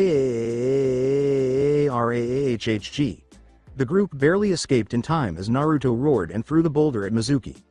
The man appeared in front of Naruto and struck him in the chest with a massive earth pillar. Naruto flew backwards and rebalanced himself in midair. He then turned his head toward Ichigo and the others, growled, and let out a burst of red chakra from his mouth. What on earth, Naruto? Ichigo yelled. Arg. Naruto barked his teeth, turned back to Mizuki, and roared once more. Why doesn't he speak? Rukia inquired. With three of those tail things, I doubt he can, Ichigo answered. Then they heard a groan and turned to see that it was coming from Minato and Kushina. Oh no, what on earth took place? Minato rubbed his head and asked. Ice. Officially, I detest it, Kushina declared. OMG. Minato yelled as he saw Naruto floating in midair with the demon fox cloak surrounding his body. He pointed at Naruto's third tail. When did he get the third tail? Minato asked in a panic. And you're not even surprised that this is happening at all? Ichigo yelled. No, I'm more concerned about my son's health. After sprinting to the crater's edge, Minato answered. Namikaze Uzumaki Naruto. This very moment, you shed that cloak and come downstairs, he shouted. You'll be grounded otherwise, Kushina continued. Naruto turned to face them, but his face abruptly changed, and he crossed his arms. Two of the tails encircled the first, becoming a single tail. What the devil? I don't pay attention to anyone. What happens if I prefer to have the cloak on? Mizuki, Ichigo, Rukia, and Uryu stared in awe at his abrupt transformation upon realizing his parents were still alive when Naruto called. I could care less. Come on down here. Naruto turned back to Mizuki as Minato gave the order. But, I need to, you moron. You just awoke from the dead. Come on down here. We'll battle him. Naruto growled and seemed to be a few feet away from his parents and friends, with the one-tailed cloak still wrapped around his body, before Kushina interrupted him. All right. However, Naruto complained, I'm helping if you two get into any trouble. Take off the cloak. Right now, Minato said. I don't like it. Naruto rolled his eyes. Obviously not. It is your enemy and belongs to the human race, and I can't, Naruto answered. Why not? I'm inserting my independence, Kushina asked, crossing her arms in that manner. Want your only child to pass away once more? Minato stomped his foot in anger at losing this argument with his son, who was more than half his age, but Naruto responded, this piece of crap, and I don't care what the furball says about it, is keeping me alive. All right. But you're grounded if another tail shows up. Additionally, you'll have that power totally locked away. Did you mention that you can speak with the furball? Minato inquired. Naruto rolled his eyes once more and sighed, talk for another day, Dad. But okay, later, we'll discuss this and, Naruto glanced at Uryu, Rukia, and Ichigo before saying, and in private. All right. As well as privately. Now, don't tear apart another man and stay down here. As Minato gave the order, Naruto squatted down, placing his arms directly behind his knees and relying solely on his feet for balance. He raised his hands defensively. You are in charge. Kinda, Naruto responded with ease. As Minato and Kushina charged into battle, Naruto watched with drooping eyes, while Ichigo, Rukia, and Uryu watched in awe as his red chakra tail twitched absently. Every few seconds, Naruto would flinch and mutter something. Naruto? Ichigo stumbled. Captain Carrot, you say? Naruto inquired. Captain Carrot? Uryu shrugged when Rukia whispered to him. Why is the cloak there? I take it that's what your dad said it was. Is this a demon's actual power? Ichigo inquired, and Naruto froze when the word demon was mentioned. To which Naruto replied, it's nothing. The mark on your stomach is the same, nothing, Ichigo inquired once more. Naruto wailed, leave it alone Ichigo. Are they related in any way? But Ichigo asked. Ichigo, I told you to leave it alone. When Uryu leapt forward and touched the cloak, Naruto yelled, and he instantly jerked back, grabbing his hand that had touched the red power, from which smoke was rising. What took place? Ichigo inquired, and Uryu pulled out his hand to show a badly burned one. Uryu approached slowly, and Naruto said, and that is why you leave it alone dumb assess. Naruto then commanded, come here. I ain't gonna bite dumb shit. Come on in. Only I can heal an injury inflicted by the cloak. Naruto growled. Once Uryu was close enough, and lifted one of his hands. Put your hand under mine. Naruto instructed. Uryu did as he was told. Naruto turned towards Uryu, and let both of his hands hover over Uryu's burned one. Naruto tensed slightly, and a bluish green glow surrounded Uryu's hand. The burn on Uryu's hand visibly shrank, until it was gone. Naruto returned back to his original position. There. You've recovered. Naruto said, now, never again try to touch the tailed cloaks. Uryu got up and stepped back from Naruto to prevent him from swinging his tail. Uryu said, thanks. With ease, Naruto answered, no prob. May I ask you a question? Have you ever heard of the Kyuubi, the nine-tailed fox demon? Uryu inquired, but Naruto said nothing. Uryu inquired, and Naruto chuckled while remaining noticeably tense. I've heard of him, of course. Given that foxes were created from the blood he spilled thousands of years ago, you could say he was my half-father. His offspring are demon foxes, which are incredibly uncommon. Minato is still my father, though. Kyuubi is one of the most talked about topics in the fox settlements, far more so than the others, such as Sanbi, Nibi, Shukaku, and those guys, Naruto retorted. Really? Naruto practically erupted in laughter when Uryu remarked, I heard that in legend, Kyuubi was sealed inside a baby boy in one of the ancient ninja villages. Sealed? Huh. The only person killed was the one who attempted to seal Kyuubi? Kyuubi battled all of those ninjas. However, it's just a rumor that Kyuubi has been sealed. Naruto retorted, The story was told so that young humans wouldn't get scared that Kyuubi could attack at any minute. So what's the cloak about? Uryu inquired. Hey, remember, I'm a fox demon? I am half and half. You stupid ass, I have a demon half. Ichigo, to answer your question, this is a demon's power. Isn't it frightening?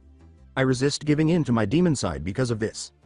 Naruto retorted, I transform into a demon freak and go kill random people. Ichigo said, remind me never to get you mad again. Immediately after Ichigo's remark, Naruto responded, never get me mad again, Ichigo.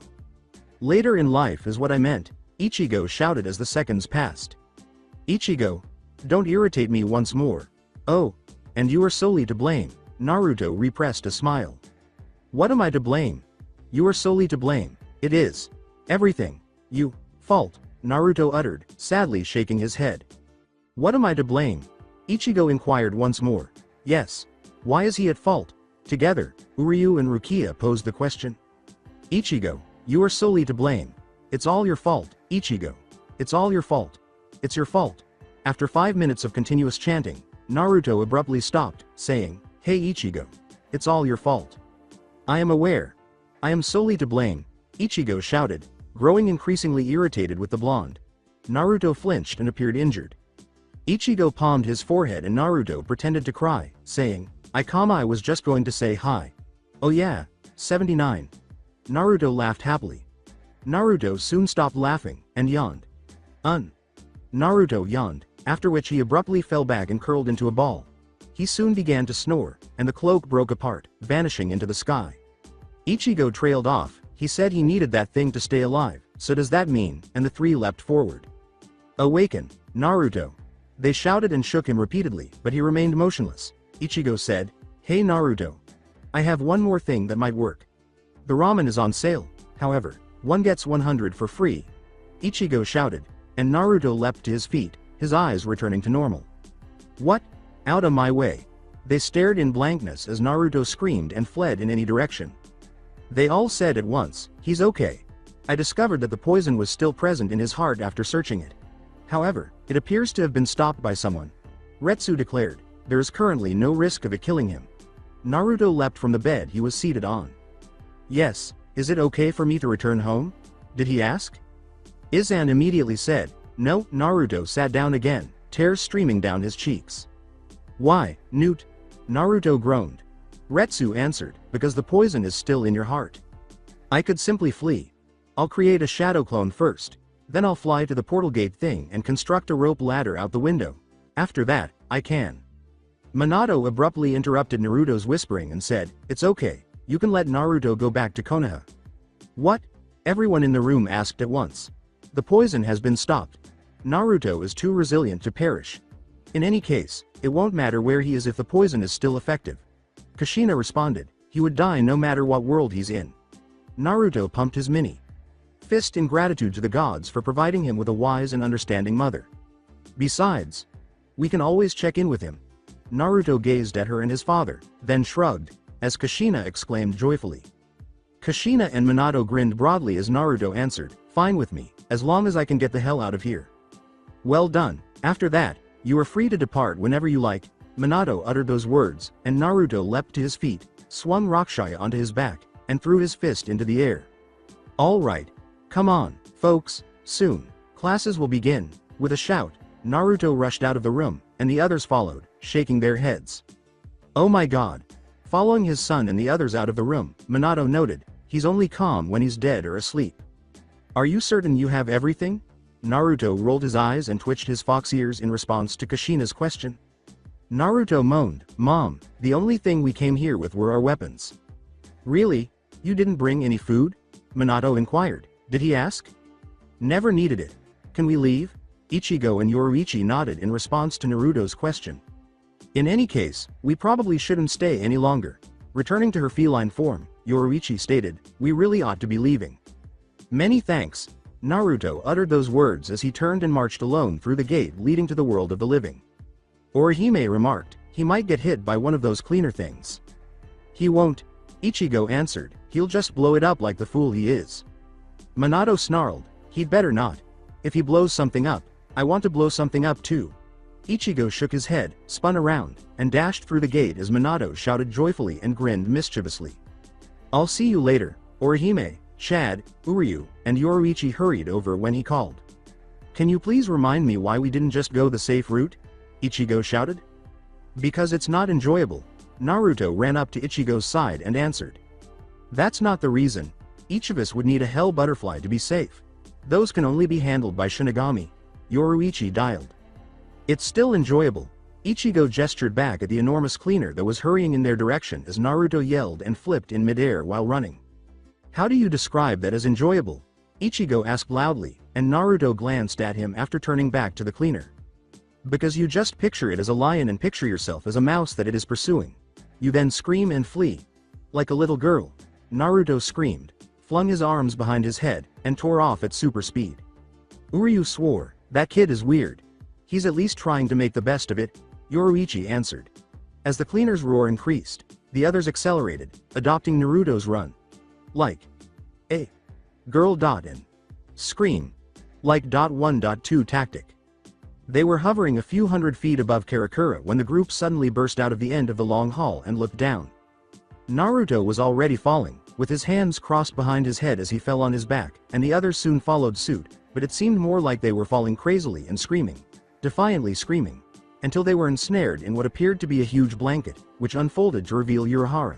"Looks like all of you got back alive," he said in a sing-song voice. Naruto picked a twig out of his right fox ear and complained, "No thanks to you, I might add. How the hell did I get a twig in my ear anyway?" Quietly, he wondered to himself. "Why didn't you tell us, or me, anyway? Given that you knew he carried the Katsu poison, why did you let him go?" Ichigo insisted. Naruto sighed, fell onto his back, closed his eyes, and crossed his hands behind his head once more. "Let's get back to that subject." He made the request to no one in particular. "Oh, you learned? He told me not to tell you, so I didn't." He desired to assist. "In light of that, I assumed Naruto would have passed away by now," Urahara remarked. "I already died," complained Naruto. "Thanks for the concern, bastard." Naruto sighed. "I returned, tore a villain in two, met my parents, and so on." "Really? How did you regain consciousness?" Urahara inquired. "My trade secret, not yours," answered Naruto. "All right." Naruto smiled as Urahara said, "I hate you." Naruto answered, "Back at you handclogs. All right, students. Get seated. School is about to begin." The instructor called. The pupils sat down at once. Looking around the classroom, she exclaimed, "Now, summer may have ended, but we are going to have a year of fun. We have a new student and he's missing." "Oh." The class turned to face the window when they heard a knocking sound. A boy with a red paintbrush in his hand was clinging to a rope. The boy flipped in when the teacher opened the window. "Thanks for opening the window. I don't like hanging from ropes with nothing to do," the kid replied. The instructor questioned, "What's with the paintbrush?" After glancing down at the paintbrush, the blonde hastily put it behind his back. "Nothing," he blurted out. "You're not off the hook, but class needs to start. Why don't you introduce yourself? Then take a seat next to Ichigo Kurosaki," the instructor responded. "Okay." The boy turned to face the class, curved his mouth into a foxy grin, and flashed the peace sign with his fingers. "The name's Uzumaki Naruto. Nice you meet ya." Mrs. Aoi called, "Lunch break. Be back in half an hour." After lunch, with wild laughter, Naruto leapt from his chair and hurried out of the room. The class didn't move. Someone murmured, "Dude, that kid can move quickly." Keigo, who calls himself the class clown, leapt to his feet. He shouted, "I can move that quickly too," and fled for the door while laughing like a total moron. Unfortunately for him, he was unaware that a fellow student had dozed off and tumbled out of his seat, getting in his way. Twack! After stumbling, Keigo flew out the window and collided with the pavements below. The class erupted in laughter, seemingly indifferent to Keigo's plight. Abruptly, Naruto jerked his head back into the space. "Yo Captain Carrot, you comin'? Or am I gonna have to drag your lazy ass around again?" Naruto replied. Once more, the class erupted in laughter. Naruto approached Ichigo's workstation. Ichigo's gaze flickered, and he lunged towards Naruto, his hands ready to squeeze his neck like a dish towel. "Gah!" Naruto yelled, brandishing a monstrous mallet and striking Ichigo across the face. The entire class fell silent and gazed at Naruto. The blonde's mouth became remarkably small, and his eyes widened. He covered Ichigo's face with an out of commission sign and tiptoed out of the room, slowly and quietly. Ichigo stayed slouched in his chair, his gaze fluttering beneath the placard. Uncertain of what to do, the class remained silent. However, one idea crossed everyone's minds. This year is going to be fascinating. Ichigo called out, Naruto? Naruto, where are you? As he circled the roof. Naruto's voice seemed to come from everywhere as he asked, are you mad at me for smashing you in the face with a mallet? Ichigo deadpanned, no, in the hopes of witnessing a humorous performance. His friends watched from a distance. With an apple in his hand, Naruto emerged. Ichigo suddenly lunged at Naruto, causing the blonde to scream and jump aside. Ichigo sailed over the roof's edge, expecting to collide with Naruto to stop him from flying. He went down slowly until he hit the ground hard and got a mouthful of concrete. Naruto's eyes widened once more as he peered over the railing. He pointed down toward Ichigo as he turned to face Orihime, Chad, and Uryu. Naruto stated, that wasn't my fault. He's the idiot that dove over the edge. Uryu said, we could see that. Ichigo returned to the roof abruptly, his face flushed with anger. Threateningly, Naruto raised the mallet once more. Ichigo flinched, trembling like a young child in the enormous shadow cast by the mallet. With the mallet vanishing in a cloud of smoke, Naruto uttered, that's what I thought. In a matter of seconds, everyone was seated in a circle on the roof, peacefully consuming their lunch. Ichigo noted, it's been quiet around here lately. Not that many hollows. Whimpering to himself, Naruto started to fiddle with the top of his head once more. Naruto moaned, I hate not having my ears. Ichigo rolled his eyes and remarked, we know. You've said that 5 times today. Naruto snarled. Ichigo flicked Naruto in the forehead and remarked, it's not as scary without the fangs. Naruto gave a yelp. In order to stop Ichigo's bleeding hand from escaping, he clamped down on it. Naruto shouted, but biting still hurts bastard. With a sudden roar, instinct took over and the group leapt to their feet. Naruto fumbled in his back pocket and muttered, hollow. He located his deputy pass. He struck his chest with it. After being flung from his body, he transformed into a soul. Naruto's body sat up, and his eyes turned red. It gave Naruto a quick smile before continuing to eat. Even though Kyuubi was still with Naruto in his soul form, he was in control of his body. Kon moved his body to accommodate Ichigo, who was already in soul form. With a menacing grin, Naruto leaned over Ichigo's body. Kon swallowed loudly as Naruto snarled, Kon, if you do anything perverted, I'll destroy your second body. After returning from Soul Society, Naruto had essentially torn Kon's body to pieces and had to go buy a new lion body for him before they were formally introduced. Oh, okay. His voice trailed off. Naruto smiled. Thank you. Naruto exclaimed, straightening up. He gave his right fox ear a scratch. In his soul form, he never had to conceal his fox ears. You two can stay here. It's just a low-level hollow. We can take him alone. Naruto replied. Both Chad and Orihime nodded. Chad said, just hurry back.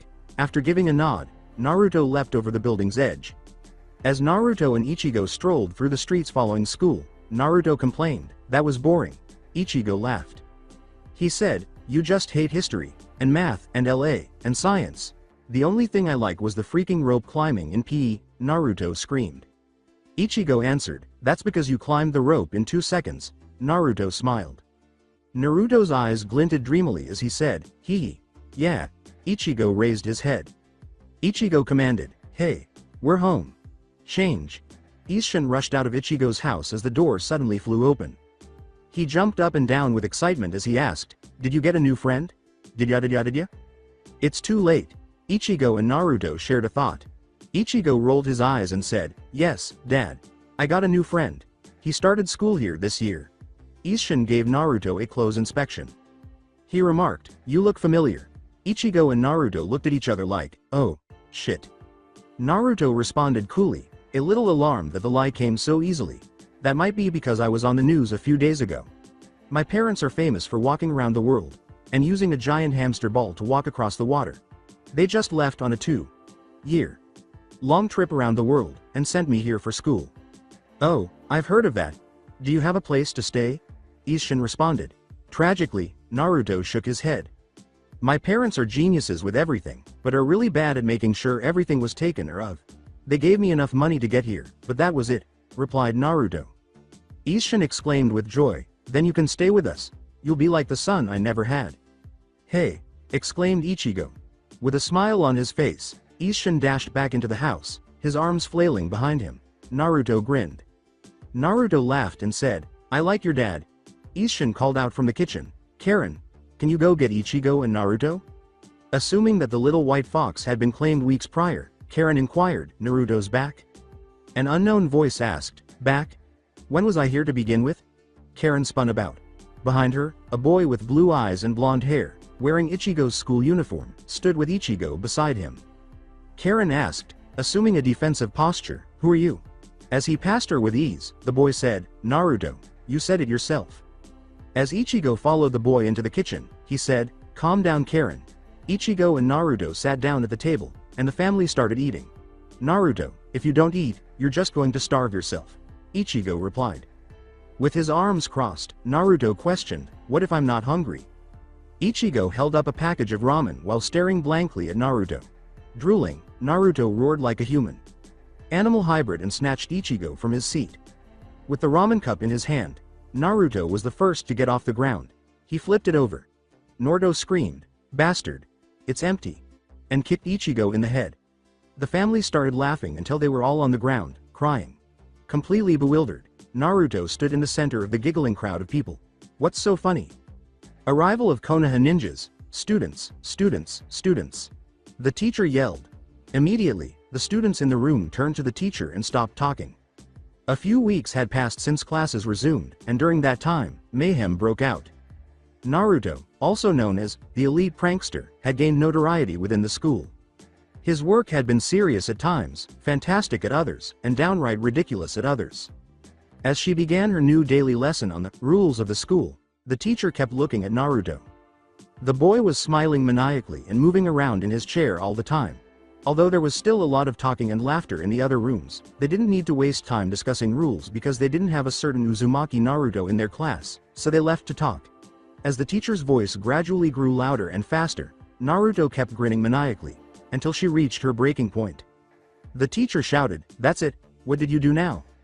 With a smile still on his face, Naruto looked down at the teacher's feet. Thinking Naruto had tampered with the floor she was standing on, the teacher gulped and leapt up onto her desk after glancing down at her feet. How foolish she was, oh. The ceiling above her opened, and a square of her desk sank beneath her foot. Rabid monkeys, snakes, and spiders rained down on her head from the ceiling. The instructor swatted at her own head while running in circles around the room. The teacher stood in front of the class after the snakes, spiders, and rabid monkeys had finally climbed out the open windows. "What the hell was that, you little bastard? You're suspended for 8 months. And you better fucking be there, or I'll rip your testicles off with my bare hands," the instructor screamed. Naruto smiled. Pressing the play button, he took a tape recorder from his pocket. The teacher's voice buzzed through the speaker. "What the hell was that, you little bastard? You're suspended for 8 months. And you better fucking be there, or I'll rip your testicles off with my bare hands." Grinning malevolently, Naruto said, "Really, Mrs. Aoi? Really?" The instructor swallowed loudly and flushed. The teacher turned back to the board and said, Never mind." When Mrs. Aoi would yell threats at Naruto to stop their classes, the other classes in the entire school would always wait for this moment in the morning. They wouldn't have to yell at themselves that way. Burying his head in his left arm to silence himself, Naruto chuckled to himself. Keigo leapt to his feet. He exclaimed, "I can be that funny too." This also occurred during every funeral. Being the least funny person in the room was something Keigo detested. Naruto deftly slipped his foot out in front of him, causing him to stumble and fall flat on his face as he tried to sprint forward to the front of the class. Everyone in the class started laughing, including the teacher. Keigo tried to kick Naruto's leg as he said, "Hey, aren't you going to say something?" From the ground. Mrs. Aoi turned back to the board and resumed her lesson, saying, "Yes. Keigo, go and sit back down." With tears in his eyes, Keigo sagged back at his desk. "Nobody thinks I'm funny anymore. Jerk. I hate Naruto." He was crying. He was ignored. His opinions weren't really important to anyone. All they wanted was for him to stop talking. And it was successful. Naruto was conversing with Kyuubi and Rakshaya as the instructor reviewed American history. Therefore, the unit of time, space, and life is. Quit talking. What the hell are you talking about? I have no idea. When Kyuubi roared, the blonde immediately stopped talking. Rakshaya exhaled, "Thanks you. That was really starting to get annoying." Naruto sobbed in his head. No one is interested in what I have for you, SSAAY. Naruto let out a cry. Damn straight. Kyuubi and Rakshaya both yelled at once, and Naruto kept wailing pitifully until the lunch bell finally stopped him. Naruto then leapt to his feet and threw his fist in the air. Lunch. The class stared at the smoking hole in the wall that had taken on the shape of the speedy blonde as Naruto yelled triumphantly and bounded out of the room, leaving skid marks on the floor, desk, and a few other students. Ichigo told Uryu, Shad, and Orihime, as they left the room with their fellow classmates, he's going to end up killing someone. Uryu said, it's in his blood, after all. Half of it, Ichigo complained and stormed out of the room, saying, and from his nin of a mother and father. Half? In his blood? Nin? What are they discussing?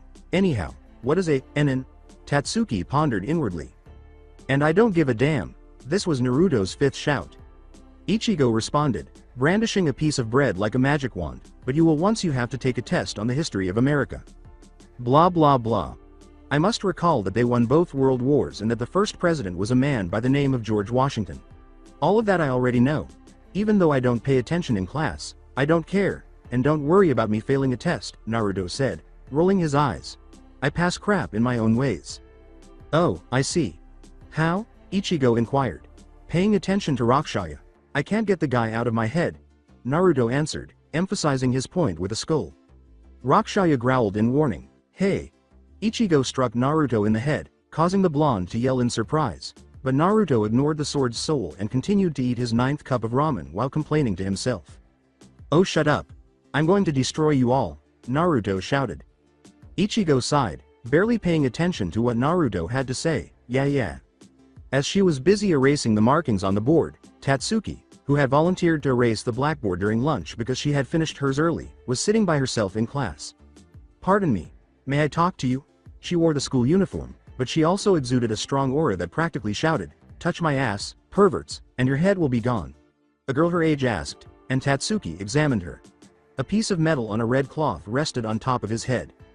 Tatsuki put down the blackboard eraser and wiped her hands on her skirt before responding, of course. Haruno Sakura is my name, and I'm looking for someone named Uzumaki Naruto. Tatsuki sighed as the girl remarked. He has blue eyes, blonde hair, and whisker marks on his cheeks. He may also have eerie ears. I take it that you're Naruto's friend? Yes, I am familiar with him. Do you want me to go pick him up? When Tatsuki asked, Sakura, the girl, gratefully nodded. Yes, please. That would be great, she said. Tatsuke left the room, and it wasn't until she turned to face Sakura and the other kids that she noticed the big group of new kids with the Sakura girl. They all had headbands on different parts of their bodies, and they hadn't been there a second before. He's not having any problems, is he? Tatsuki remarked. His criminal history will eventually catch up with him. Sakura grinned. Don't be concerned. Sakura said, he's in no trouble at all. Tatsuki grinned back, turned, and fled, knowing exactly where Naruto would be. When Tatsuki exploded onto the roof, he saw Naruto balancing Ichigo on his upturned feet, balancing cartons of pop with one hand, and balancing on a red and white ball with the other.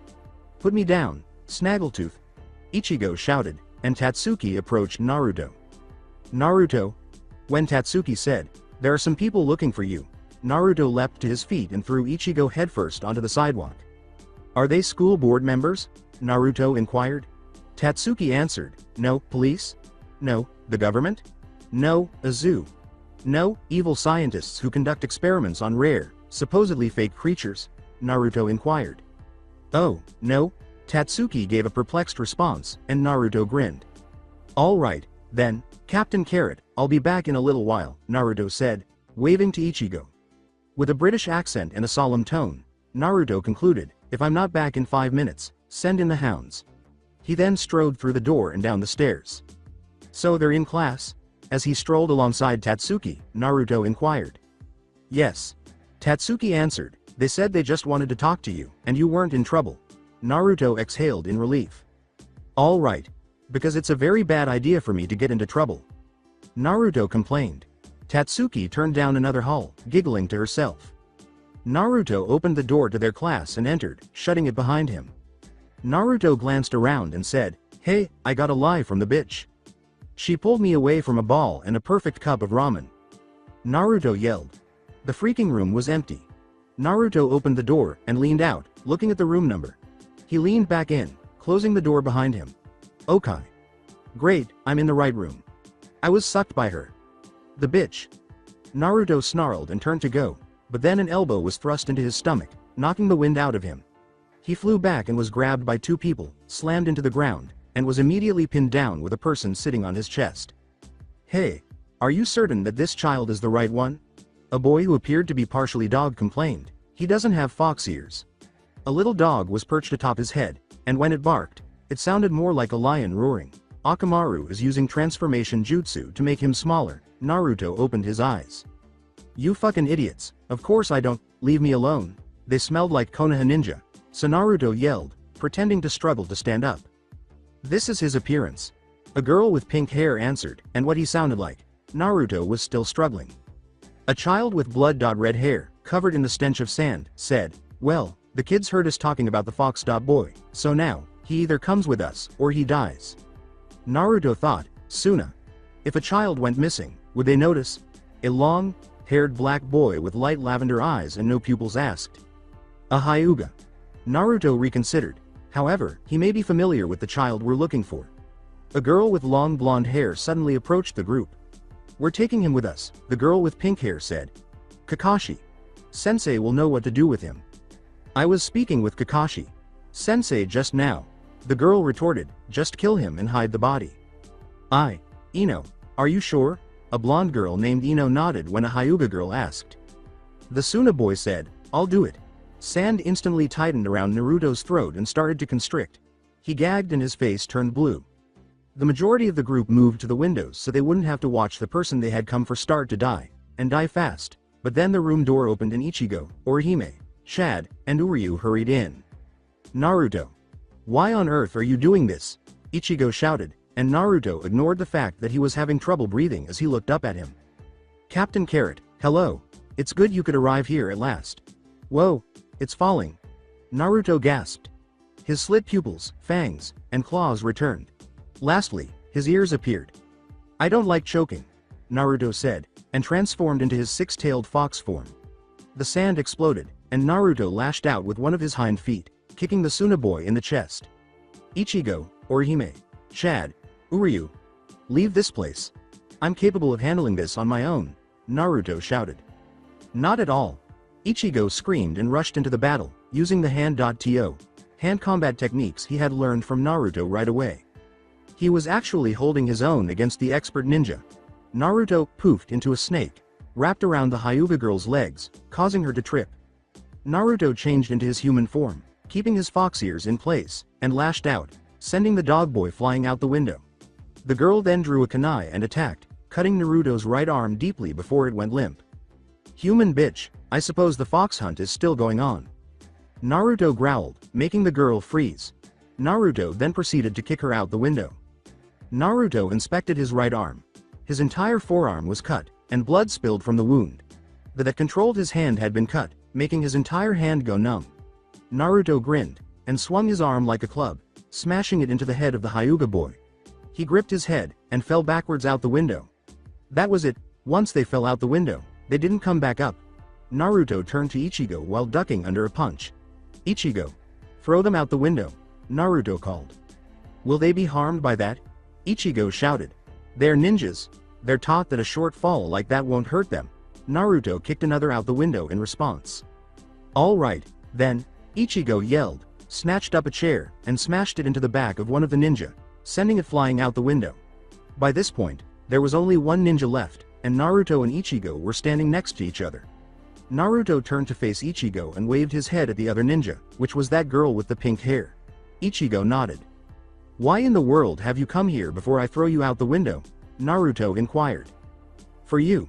Naruto nearly collapsed with laughter, but he settled for a gloomy chuckle as the girl said, the Hokage ordered you return to Konoha. Go back. I never made it. You would be wise to get your human friends back to Konoha and Suna. Naruto snarled, pushing her to the ground as his Ritsu levels rose. She looked up at Naruto in fear. Shinobi have no place in the real world. The Ritsu level fell to nothing, and the pinkette slowly stood up and retreated toward the window. I'm never going back to the place that tried to kill me for 15 years. She growled, we won't give up so easily, and then flipped out, I didn't expect you to. That's it for today. I hope you guys enjoyed this great story. See you in the next one.